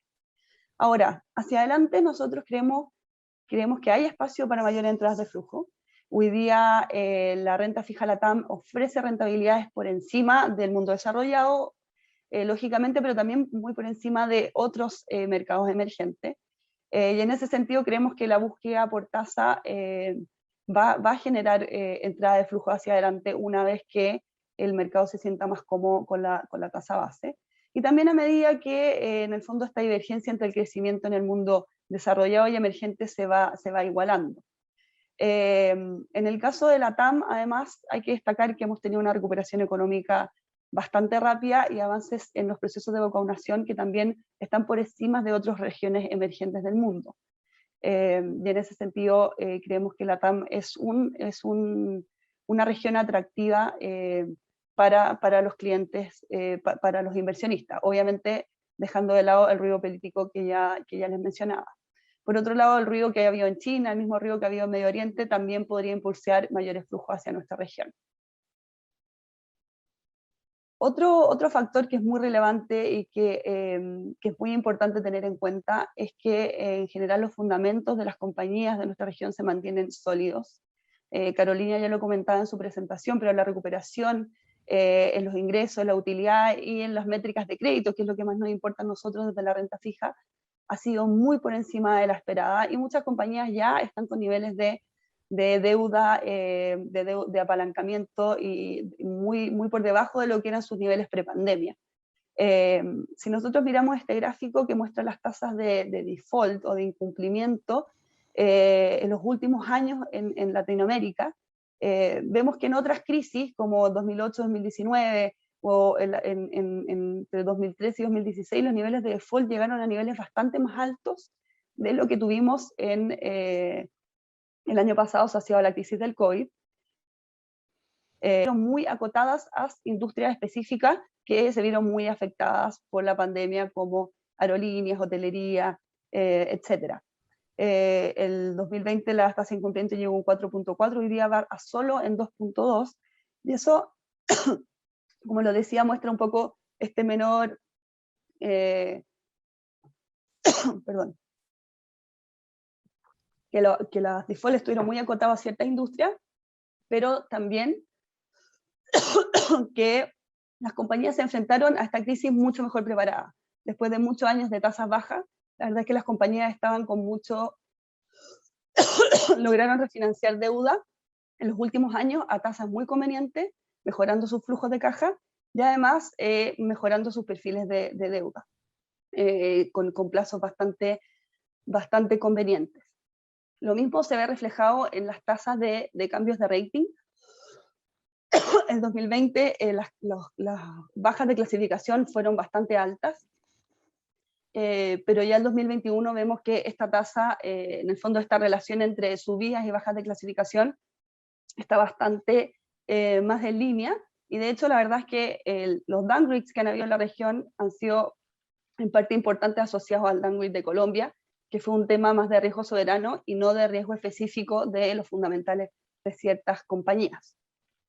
Entonces, un poco resumiendo, cómo estamos viendo nosotros el mercado de renta fija LATAM, la verdad es que el tema de la tasa base sigue siendo la principal fuente de riesgo, pero la buena noticia es que hacia adelante los devengos van a ser mucho mejores. Llevamos muchos años con tasas muy bajas, y en el fondo eso generaba que los devengos estuvieran bastante malos. Esta subida en la tasa base debería mejorar los devengos hacia adelante. Pero el desafío es navegar esta transición. En el fondo, mientras la tasa base se está acomodando, hay que tener un manejo muy cuidado de los portafolios, sobre todo manejando la duración, y también buscando opciones de bonos que estén trazando a niveles atractivos para sus niveles de riesgo, y que en ese sentido, con potenciales compresiones de spread, limiten el impacto de una subida en la tasa base. Entonces, la verdad creemos que hacia adelante las perspectivas son buenas. En el fondo hay que tener el posicionamiento adecuado para enfrentar esta transición que estamos viendo. Y en ese sentido la selectividad es clave. Como les comentaba, en las tasas de rendimiento en la renta fija se mantienen atractivas, y en ese sentido creemos que los flujos van a volver en algún minuto, y los fundamentales de las compañías, a pesar del ruido político, la verdad es que se mantienen muy favorables. De todas maneras, ya hablamos bastante dentro de la presentación de los riesgos políticos. Yo creo que está bien claro dónde están y cuáles son en cada país, pero obviamente hay que ser muy selectivo. Todas estas potenciales volatilidades sociales y riesgo político son siempre fuentes de buenas oportunidades, porque muchas empresas van a mantener fuertes generaciones de caja, incluso si hay cambios de la administración o cambios regulatorios. En ese sentido creemos que hay buenas oportunidades en la región que se pueden tomar en cuenta. Bajando un poco nuestras recomendaciones por país, la verdad hoy día estamos con recomendaciones en Chile bastante acotadas y bastante tácticas. Como les mostraba en el gráfico anterior, los niveles de spread en Chile están bastante apretados, no se han movido tanto por el mayor ruido político. Creemos que el ruido político hacia adelante no está completamente incorporado en los niveles de spread, y en ese sentido estamos manteniendo un posicionamiento en mayor proporción de bonos en Chile. Estamos recomendando bonos de CMPC y Seguros Arauco relacionados a dinámicas externas en el fondo. Cencosud, principalmente porque creemos que la compañía ha mostrado una transformación importante en términos de fundamentales, y la verdad, a pesar del potencial riesgo político, creemos que va a seguir mostrando buenos resultados hacia adelante.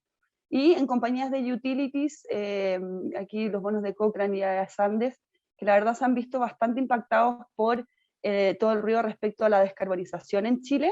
El gobierno se está tratando de acelerar esa descarbonización, y la verdad es que eso ha impactado bastante estos bonos, y nosotros creemos que a estos niveles se están viendo atractivos considerando los niveles de contratación que tienen estas compañías.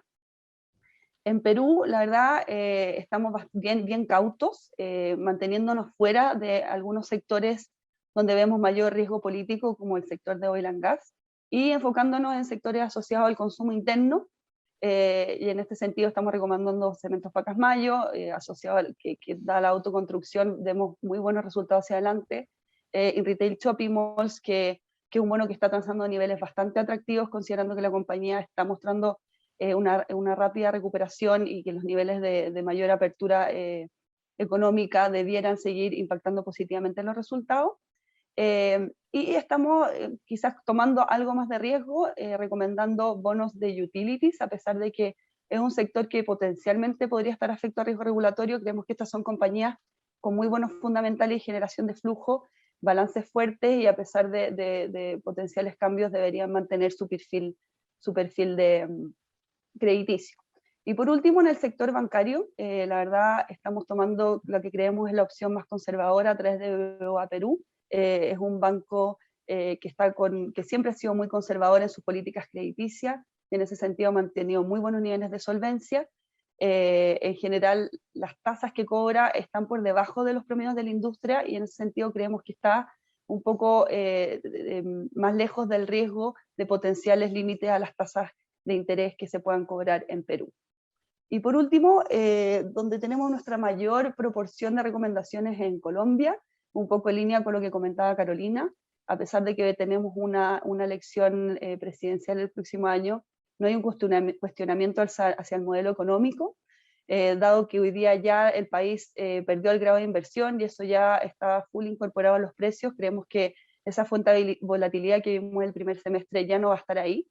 Y en ese sentido creemos que el país está transando a niveles atractivos de spread y donde vemos más oportunidades. Principalmente estamos bastante cargados al sector bancario en Colombia. La verdad es que el sector bancario sorprendió bastante en términos de resultados. Hemos visto que en el fondo los bancos están con niveles de riesgo de cartera mucho mejores de lo que esperábamos en un principio. Y en ese sentido niveles de solvencia que también se mantienen bastante fuertes. Y en ese sentido nos sentimos cómodos recomendando bonos subordinados de bancos grandes en Colombia, que la verdad ofrecen un buen pick-up versus bonos senior, y en un contexto de recuperación en el fondo de resultados a niveles de capitalización fuertes. La verdad es que nos mantenemos bastante tranquilos recomendando estos bonos que están transando a niveles bien atractivos versus otros bonos subordinados de la región. Y por último, en Colombia también seguimos recomendando Ecopetrol. La verdad es que el bono se ha visto bastante golpeado por ruido respecto a la adquisición de ISA, que finalmente se va a hacer con deuda completamente. También la pérdida del grado de inversión impactó bastante, generó algo de venta forzosa que mantuvo los bonos presionados, pero la verdad es que lo vemos transando a niveles bastante atractivos. La compañía va a mantener niveles de endeudamiento sólidos a pesar de la compra de ISA, y además que ISA trae una fuente de flujos estables que creemos es positiva para el negocio hacia adelante. Eso un poco son nuestras recomendaciones en la renta fija LATAM, y ahora creo que abrimos el espacio para preguntas. Voy a dejar de compartir. Perfecto. Bueno, hemos visto algunas preguntas en el chat y en el botón de preguntas y respuestas. Vamos a ir como respondiendo por temas, pues para lo que corresponde a cada uno. Les pedimos por favor a nuestros clientes que si tienen preguntas adicionales, por favor la pongan en la cajita de preguntas y respuestas de Q&A. Hemos visto algunas en el chat, pero en el chat nos perdemos porque usualmente no lo usamos para las preguntas. Bueno, voy a empezar con un par de preguntas. A ver, voy a ir mirando acá. Voy a empezar con las preguntas macro rápidamente.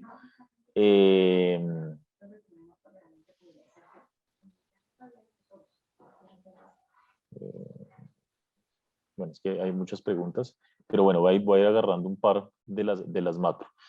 Llega una alrededor del tema de Colombia.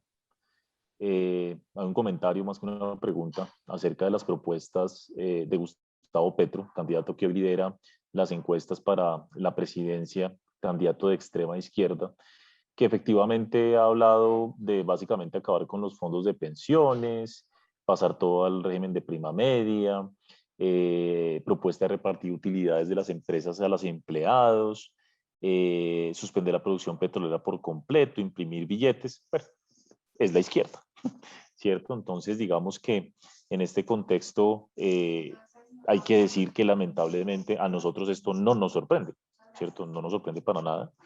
Ya estamos enfrentando esta situación en otros países de la región, particularmente ese riesgo ha estado muy latente en Perú y como se ha venido mencionando a lo largo de la presentación, por supuesto, Chile empieza con un tema de constitución, no creemos que vaya a pasar algo de ese tipo de cambiar el modelo así extremadamente, ni quitar la independencia del Banco Central, ni ese tipo de cosas, pero la realidad es que la incertidumbre está vigente en toda la región.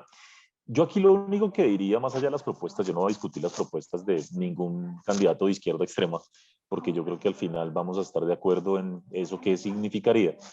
Yo lo que diría es que hay un consenso, me atrevo a decir que es un consenso, porque hemos hablado y hemos tenido con nosotros a importantes expertos políticos de Colombia. Inclusive tuvimos uno muy importante internacional, Michael Ritz, de The Economist. Coinciden en que la institucionalidad colombiana es muy fuerte y que la institucionalidad colombiana debería impedir temas radicales y cosas medio absurdas como las que nuestro asistente César Ramírez plantea en el chat. Obviamente cualquier cosa puede pasar y el miedo está y es natural y todos sentimos susto de que mejor dicho, todo el mundo siente en todos los países que tal que seamos Venezuela, ¿cierto? La verdad es que nosotros ni siquiera en el caso de Perú ni Chile ni por ahora de Colombia no pensamos que vayamos a llegar a ser Venezuela, no está en nuestro escenario base ni contemplamos esa posibilidad. Todo puede pasar de nuevo, pero no es nuestro escenario base. Lo cierto es que los analistas políticos coinciden, y no digo Credit Corp Capital, los analistas políticos coinciden en que mientras en Colombia no haya un apetito para un cambio constitucional, porque no lo hay. De hecho, la Constitución del 91 fue hecho por diversas fuerzas políticas, incluyendo exguerrilleros desmovilizados del M-19. Es una constitución muy de, efectivamente, Estado Social de Derecho y donde se garantizaron muchos derechos. Mientras eso no se abra, no esté esa posibilidad o esa gran probabilidad, la verdad que no vemos, digamos, una amenaza, por lo menos inminente, sobre el modelo económico. Porque muchas de las cosas que se plantea y que usualmente plantea un presidente o un candidato de extrema izquierda son cosas que deben pasar por Congreso y que deben pasar por el Tribunal Constitucional o la Corte Constitucional. Y donde hay consenso es que la Corte Constitucional no negocia nada de esas cosas que puedan tener un impacto radical en el modelo económico. Entonces, si bien es cierto que las propuestas son relativamente absurdas y ridículas, igual, de nuevo, no solamente en Colombia, sino está pasando en muchos países de la región, por otro lado hay que mirar qué tan fuertes son nuestras instituciones. En el caso colombiano, coinciden los expertos, coinciden, se pueden equivocar, como nos equivocamos nosotros todo el tiempo con el dólar, por ejemplo, ¿cierto? Coinciden en que la institucionalidad en Colombia es muy fuerte y que eso impediría cambios radicales del modelo económico. Que podría haber cambios, por supuesto, lo que logra hacer un presidente, pero el presidente primero tiene que tener a favor un Congreso, a favor, yo qué sé, las Cortes, y bueno, siempre hablamos de cosas más extremas como fuerzas militares y demás que siempre juegan un rol en todo esto. Entonces, muy lejos para hablar de esto, la verdad que por ahora nadie piensa que por lo menos con los que hemos hablado, que un presidente de izquierda en Colombia pueda llegar a ser y deshacer, ¿no? En el país a su antojo. Pero bueno, eso hace parte de la discusión y claramente genera un ruido grande, que es lo que estamos viendo en los mercados como lo hemos mencionado todo el tiempo. Esa es una pregunta que vi. La segunda pregunta desde lo económico, para tratar de ir a las que me corresponden. Veo una por acá que estaba dada al tema, ya, sí, también que en Colombia, que si ya se incorporó en el crecimiento 2022 la suspensión de ley de garantías. Miguel, mil gracias por la pregunta, muy importante, muy interesante esa pregunta. Lo que nosotros hemos concluido, y yo diría que no solamente en Credit Corp, sino en general los economistas, es que la ley de garantías no tiene un efecto muy material sobre el crecimiento económico, ¿sí? Porque hay que recordar que la ley de garantías lo que hace es impedir la firma de contratos administrativos. En otras palabras, impedir la firma de nuevos proyectos de inversión. ¿Eso qué implica? Que antes de esos 4 meses de la ley de garantías, antes de eso es la feria de la firma de los contratos, ¿sí? Ya durante los 4 meses posteriores ya se pueden ejecutar todos los contratos que estén firmados. Entonces realmente es como un tema más de timing de la firma del contrato, no de si va a haber inversión o no va a haber inversión. Por lo tanto, sí es posible que haya un efecto en el crecimiento, pero debería ser marginal realmente, debería ser marginal. Claro, la discusión es que esto puede generar un despilfarro, ¿cierto?, de recursos, pero la verdad no creo que haya una gran diferencia porque, de nuevo, esto no impide ejecutar proyectos, lo que impide es firmar proyectos o nuevos contratos y ahí no debería haber un gran efecto, pero sí reconozco que puede haber algo de impacto, pero debería ser marginal y por eso no cambiamos las proyecciones de crecimiento económico, aunque tengo que decir que en Colombia sí estamos asumiendo que la inversión pública va a ser fuerte, finalizando este año y principios del próximo, como ha sido siempre la norma en años electorales. Otra que veo aquí es, y se la dejo a Caro de pronto, si me la complementa y tiene algún tipo de respuesta adicional, igual ahí la dejo entre paréntesis, respondo parcialmente. Nos preguntan si el incremento en los precios del acero en el mundo pueden disminuir el dinamismo del sector construcción impactando el consumo de cemento. Pues la respuesta es sí. De hecho, yo creo que todos los países están con ese temor en este momento. Ahora bien, la realidad, me atrevo, respondo yo desde el punto de vista netamente economista, es que pues el impacto no es inmediato y lo que sí se sigue previendo es que podemos llegar a tener una disminución de los precios de los commodities o por lo menos una estabilización hacia adelante. Entonces, sí podemos tener una ralentización del sector construcción, en la medida en que estos costos de todas maneras se van traspasando al mercado. Puede haber un impacto en el cemento, sí, de hecho lo hemos conversado y es parte de nuestro escenario base, pero ese impacto también debería ser relativamente temporal. Lo que estamos viviendo en el mundo es completamente atípico. Los incrementos en los precios de los commodities en general ha sido explicado por problemas de transporte, porque las empresas no han vuelto a la normalidad, porque los puertos están cerrados. Son una serie de factores que se han conjugado y que tienen los precios donde los tienen, pero por el otro lado hay que recordar que nosotros, pues digamos, vemos eso como algo temporal. Incluso los banqueros centrales y demás podrían implicar, pues perdón, ellos piensan que esto va a ser temporal. Entonces, sí debería haber algún impacto, definitivamente, es un riesgo. Los constructores y los gremios en los países están bastante preocupados con el tema. Hay que esperar a que esto se vaya desarrollando en la medida en que las condiciones se van normalizando, pero claramente es algo que puede impactar, eso es un hecho y ya, como digo, en todos los países se está discutiendo. No sé si Caro ahorita me ayuda con ese Y tema un yendo poco más en general con el tema de construcción.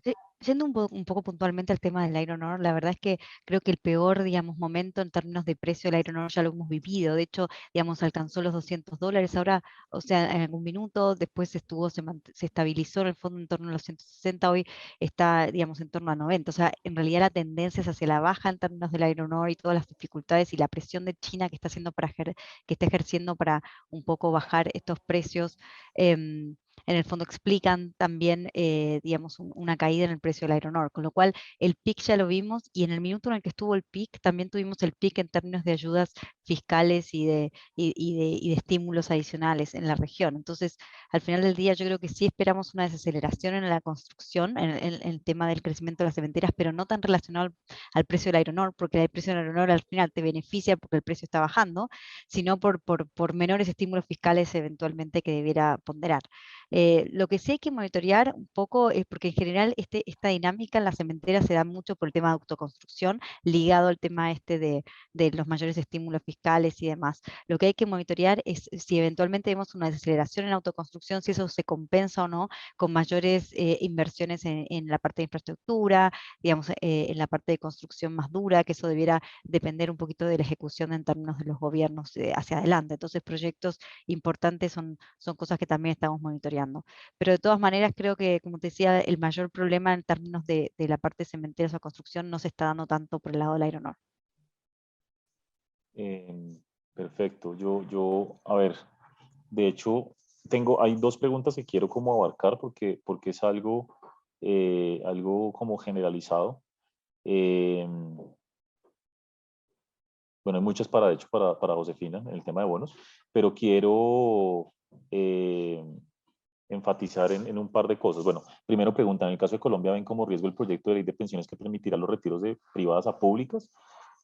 No en principio, no nos parece una medida realmente que tenga un gran impacto porque el valor es más o menos 5 billones de pesos, pero distribuido en cerca de 10 años. Por lo tanto, el impacto es relativamente moderado año a año y no necesariamente los fondos de pensiones tienen que salir a vender los títulos inmediatamente. Incluso podrían transferir los papeles a Colpensiones para evitar un impacto en el mercado y Colpensiones pues ya los venderá en la medida de las necesidades de caja. Entonces realmente en principio no se ve un impacto muy negativo de esa propuesta de que se permita que la gente pase de Colpensiones de las AFPs a Colpensiones, al sistema público pensional. Dicho eso, no nos gusta para nada la norma, para nada, ¿no? Hay que decir abiertamente que es pésima la idea, eso es populismo barato, ¿no? Porque entre otras cosas está demostrado que hay gente que se equivoca trasladándose de un fondo a otro, eso está súper demostrado, y termina el gobierno subsidiando a las personas con pensiones más altas. O sea, esta es una discusión que yo creo que ya todos conocemos en Colombia. Afortunadamente no ha llegado al extremo del populismo de que la gente pueda retirar sus recursos, pero estos traslados igual es populismo. Y lo que nos preocupa es que se abre una puerta y que de pronto en los años siguientes se siga abriendo, ¿no? Y digan, bueno, esto es solo 2022 y el próximo año digan, bueno, otra vez dejémoslo en el 2023 y así, ¿no? Y se abre una puerta pequeña, pero al final una puerta que termine generando un impacto. Entonces, esta medida puntual no preocupa tanto, pero sí lo que preocupa, o sea, como impacto, pero sí preocupa es dejar abierta esa puerta del populismo. Y a esto quería llegar, al tema del populismo, y nos preguntaba un cliente que por qué los fondos colectivos y en general la renta fija ha tenido un comportamiento atípico con una variabilidad muy grande este año. Y bueno, ahí de pronto José me ayuda también a complementar la respuesta, pero la realidad es que, hombre, y perdón por lo que voy a decir y no me lo tomen a mal para nada, pero ya que estamos en confianza, ¿no? Hombre, es que los políticos se aprovechan de la ignorancia de la gente. Eso lo sabemos, ¿cierto? La gente no entiende, no todo el mundo es sofisticado, sobre todo el promedio de la población no entiende exactamente cuál va a ser la afectación, por ejemplo, de permitir retiros de pensiones a futuro, porque cree que el gobierno les va a poner la plata y de pronto no, o de pronto sí, pero no van a lograr la pensión. En fin, a lo que voy es que ¿por qué ha habido una desvalorización tan grande en la renta fija, por ejemplo, en Chile o en Perú? Pues por culpa de las políticas del Congreso. Entonces, pienso en Chile, resulta que en Chile ha habido unas grandes pérdidas, fuertes caídas más bien en la valorización de los portafolios de renta fija, inclusive de los fondos más conservadores en Chile, los que más renta fija tienen. Entonces, de ahí se pega el Congreso para decir, ¿se dan cuenta cómo es de malo las AFPs privadas? Miren, hasta los fondos que deberían ser conservadores pierden plata, pero es un absurdo porque están perdiendo platas por culpa de las medidas del Congreso. Cuando un Congreso aprueba que la gente pueda sacar 15, 17 mil millones de dólares de sus AFPs, pues ¿de dónde creen que las AFPs van a sacar la plata? Pues de la venta de los papeles. ¿Y de dónde van a vender los papeles? Pues de sus portafolios y eso empieza a generar presión en los precios, que al final termina viéndose reflejado en las valorizaciones. Eso es en un punto. Eso a pesar de que afortunadamente los bancos centrales han logrado implementar medidas para que el impacto en el mercado no sea tan fuerte y tan digámoslo, tan repentino, ¿no? Pero claramente eso afecta, porque ¿de dónde saca la plata en las AFPs para pagar semejante cantidad de recursos a las personas? Eso por un lado. Por el otro, en la medida en que los congresos aprueban propuestas populistas, abiertamente populistas, eso tiene un impacto fiscal. ¿De dónde creen que va a salir la plata de la gente que se está quedando sin pensiones? O hablemos de Colombia. ¿De dónde va a salir la plata de esos 5 billoncitos de pesos que le van a pasar a la gente que se traslade al fondo público de pensiones? ¿O de dónde va a salir la plata de todo esto que está diciendo el gobierno peruano? Por ejemplo, cuando dice el primer ministro Bellido, nos quedamos eventualmente, si no hacen algo, nacionalizamos Camisea. ¿Saben cuánto vale Nacional Camisea? Se habla de más o menos pues en dólares como 7.000, pueden ser perfectamente, bueno, 5.000, 7.000 millones de dólares. O sea, ¿de dónde van a sacar eso? ¿Sí? Entonces, pues todo lo que pasa en los congresos se vuelve un riesgo fiscal. Y al ser fiscal, pues hay un impacto en las tasas de interés. Porque los inversionistas empiezan a exigir una prima por riesgo por invertir en nuestros países. Entonces, al final ustedes me preguntan, ¿por qué está pasando lo que está pasando en la renta fija? ¿Que efectivamente es algo atípico? Pues por culpa de nuestros honorables congresos y de lo que está pasando en la situación política. Esa es la realidad y lo digo abiertamente y digamos para no creer en otros cuentos. Dicho eso, también hay que reconocer que las tasas de los tesoros pues han venido subiendo a lo largo del año y eso tiene un impacto en la tasa base, como ya explicaba José, pero claramente el impacto fuerte ha sido básicamente culpa del populismo que nos ha tomado en la región. No sé si José haya algo ahí que complementar, igual espero haber respondido a la pregunta. Sí, no, súper de acuerdo con lo que comenta Daniel. Se ve claramente la renta fija internacional, como les mostraba en los niveles de spread, cómo se han movido de manera muy distinta por el ruido político. Y eso ha sido, también se aplica a la renta fija local al final del día, que además impacta muy importantemente los flujos, el tema de los retiros. Un poco, bueno, hay varias preguntas por el lado de renta fija. Bueno, AES Andes, ¿por qué está en el rating W? No, la verdad eso es porque el bono que estamos recomendando de Andes es un bono subordinado, que por lo mismo tiene, por su estructura, tiene un rating de W, pero la compañía sí es un triple B menos. Eso lo deberíamos haber aclarado. Después hay una pregunta respecto al Ecopetrol. Si es cierto que el standalone rating es investment grade, así es.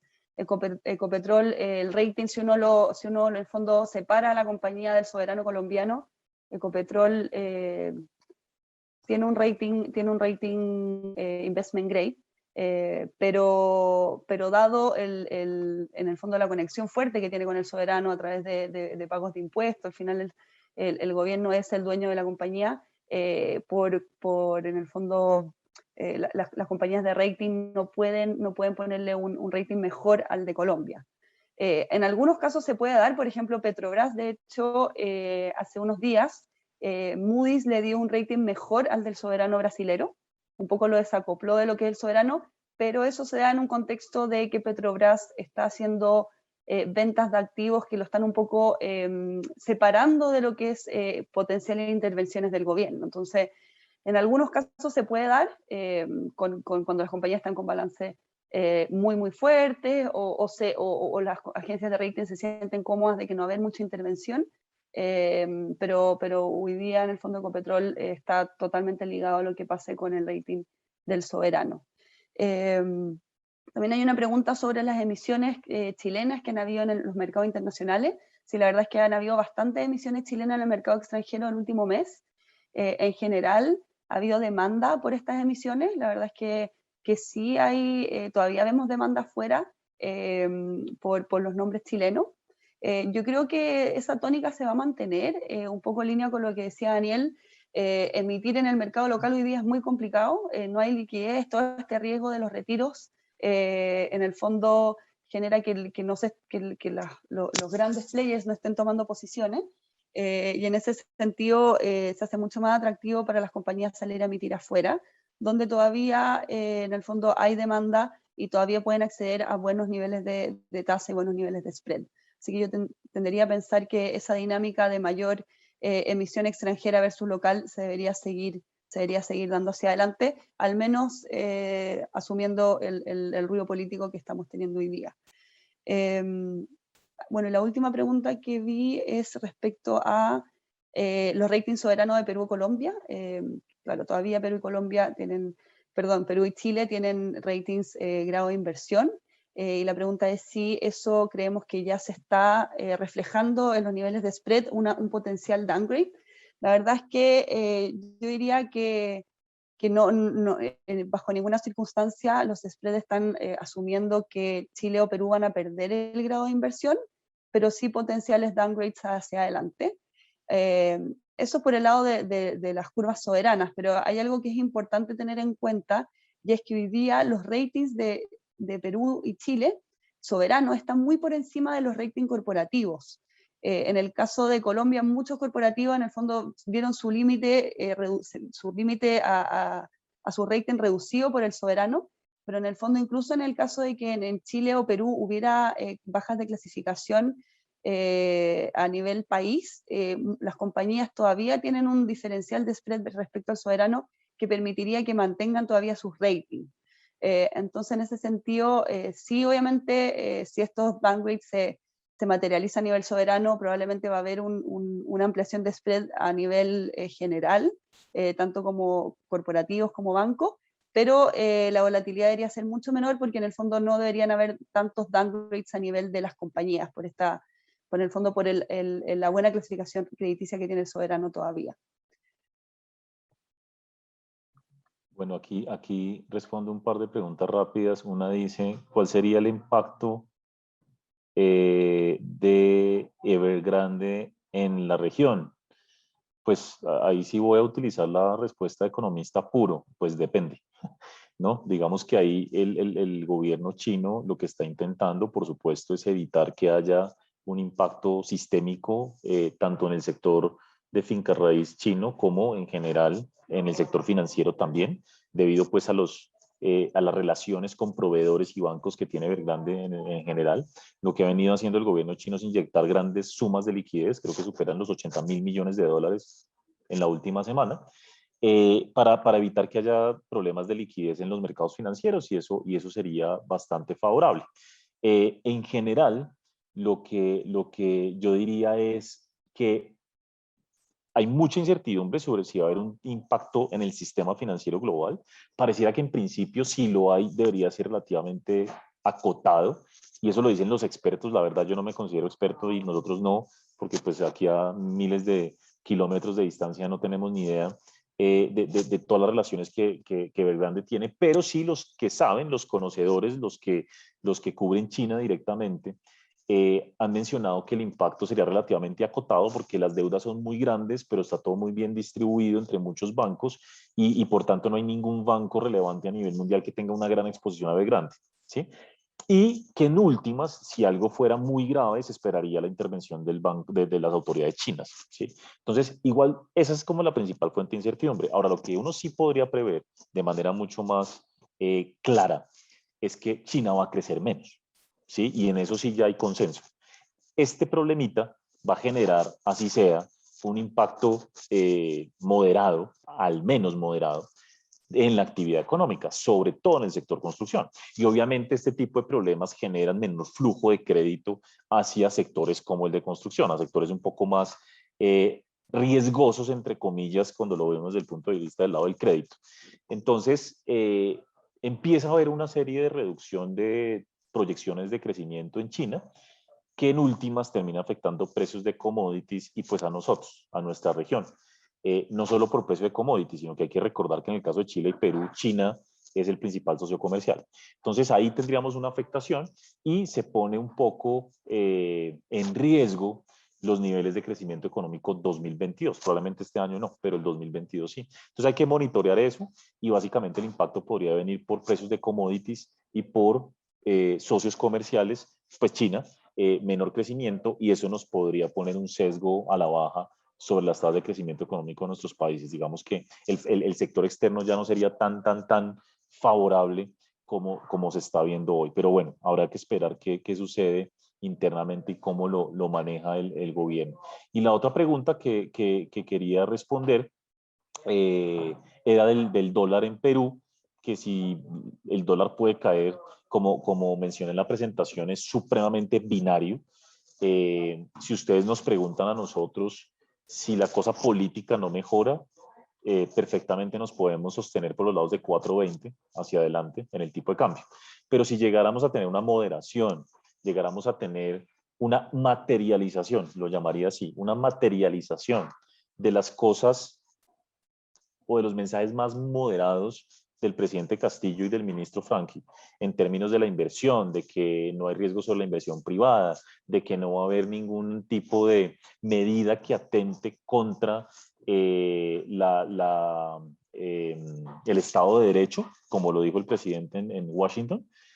Si eso pasa, no porque lo diga, sino porque ahora se materializan acciones concretas.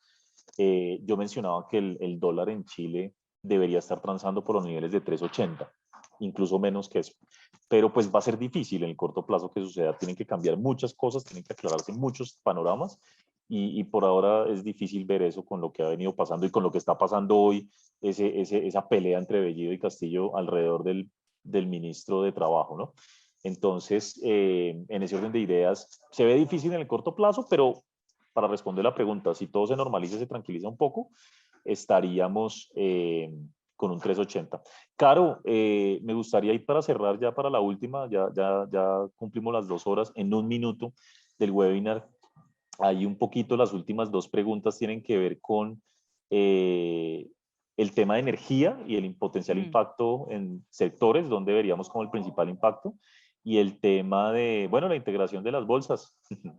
Sí, bueno, empezando un poquito el tema de la energía, la verdad es que, digamos, desde el punto de vista como general, digamos, precios mayores, en el fondo una inflación mayor, especialmente en lo que es gas, carbón y demás energía, siempre es como que tiene el sesgo de desacelerar algún tipo de actividad económica, ¿no? Entonces, la verdad es que nosotros estamos enfrentando una situación en donde esto es como, no impacta tanto, porque ya estamos viendo precios efectivamente altos por todo este estímulo fiscal que se está dando. Entonces, si uno ve el sector cíclico, al final digamos, la tendencia de crecimiento económica va por otro lado. Si uno va específicamente a lo que es el sector de energía, creo que ahí digamos, la historia es bien distinta en cada uno de los países. Si vos vas a Chile, la verdad es que lo que está pasando es que hay ciertas empresas que tienen que ir al mercado spot, en el fondo para poder satisfacer los compromisos contractuales que tienen en términos de energía, y un precio más alto está afectando los márgenes de las eléctricas. Y eso especialmente es malo para Enel y para Engie. Si uno va a Colombia, la verdad es que la hidrología es muy buena, por lo tanto, en general la matriz no se alimenta tanto por otras fuentes y el impacto en caso de las utilities es bastante más acotado. Y en el caso de Perú, bueno, la verdad es que depende del gas de camisea y ahí, digamos, no está tan vinculado a los precios internacionales. De hecho, bueno, comentamos el tema de camisea con el tema del gobierno, entonces el tema regulatorio va a ser mucho más relevante hoy que el precio, digamos, de los commodities a nivel internacional. Si vamos al tema de la pregunta de la integración de las bolsas, la verdad es que hay mucha expectativa respecto de esto, especialmente si uno le pregunta a los inversionistas colombianos. Los inversionistas colombianos, la verdad es que tienen, digamos, un poco hablando del tema de la concentración del COCAP y la posibilidad de poder invertir y aumentar un poquito la exposición en renta variable, ven este tema de la integración de las bolsas como súper bueno en el fondo y positivo. En general, los inversionistas chilenos o los peruanos tienen, o por lo menos han mostrado un menor apetito a poder decir que esto va a abrir oportunidades de inversión. A mí, particularmente me pasa que yo, digamos, he visto otros ejemplos de integración, vimos la integración del MILA, en donde hay que entender que esta iniciativa, en el fondo en términos de la integración de las bolsas, es una iniciativa privada, con lo cual a nivel regulatorio es súper complicado. Si específicamente el MILA, donde había como un interés, si no hay un regulador específico que tienda a fomentar este tema de integración de las bolsas, yo creo que puede ser muy complejo que esto realmente pase. Entonces yo el impacto lo veo, digamos, casi nulo porque no veo que esto sea una realidad en el corto plazo. Súper caro. Bueno, con esto damos cierre a nuestro webinar. Mil gracias por habernos acompañado y aguantado durante 2 horas. A todos los que quedan aún conectados, tenemos todavía casi 150 personas. Y por favor no olviden llenar la encuesta que acaban de mandar nuestro equipo de mercadeo al chat. Su feedback es supremamente importante. Nos vemos en una próxima ocasión. Muchas gracias por acompañarnos. Un abrazo, cuídense. Hasta luego, que tengan una buena semana. Chao, chao. Muchas gracias a todos.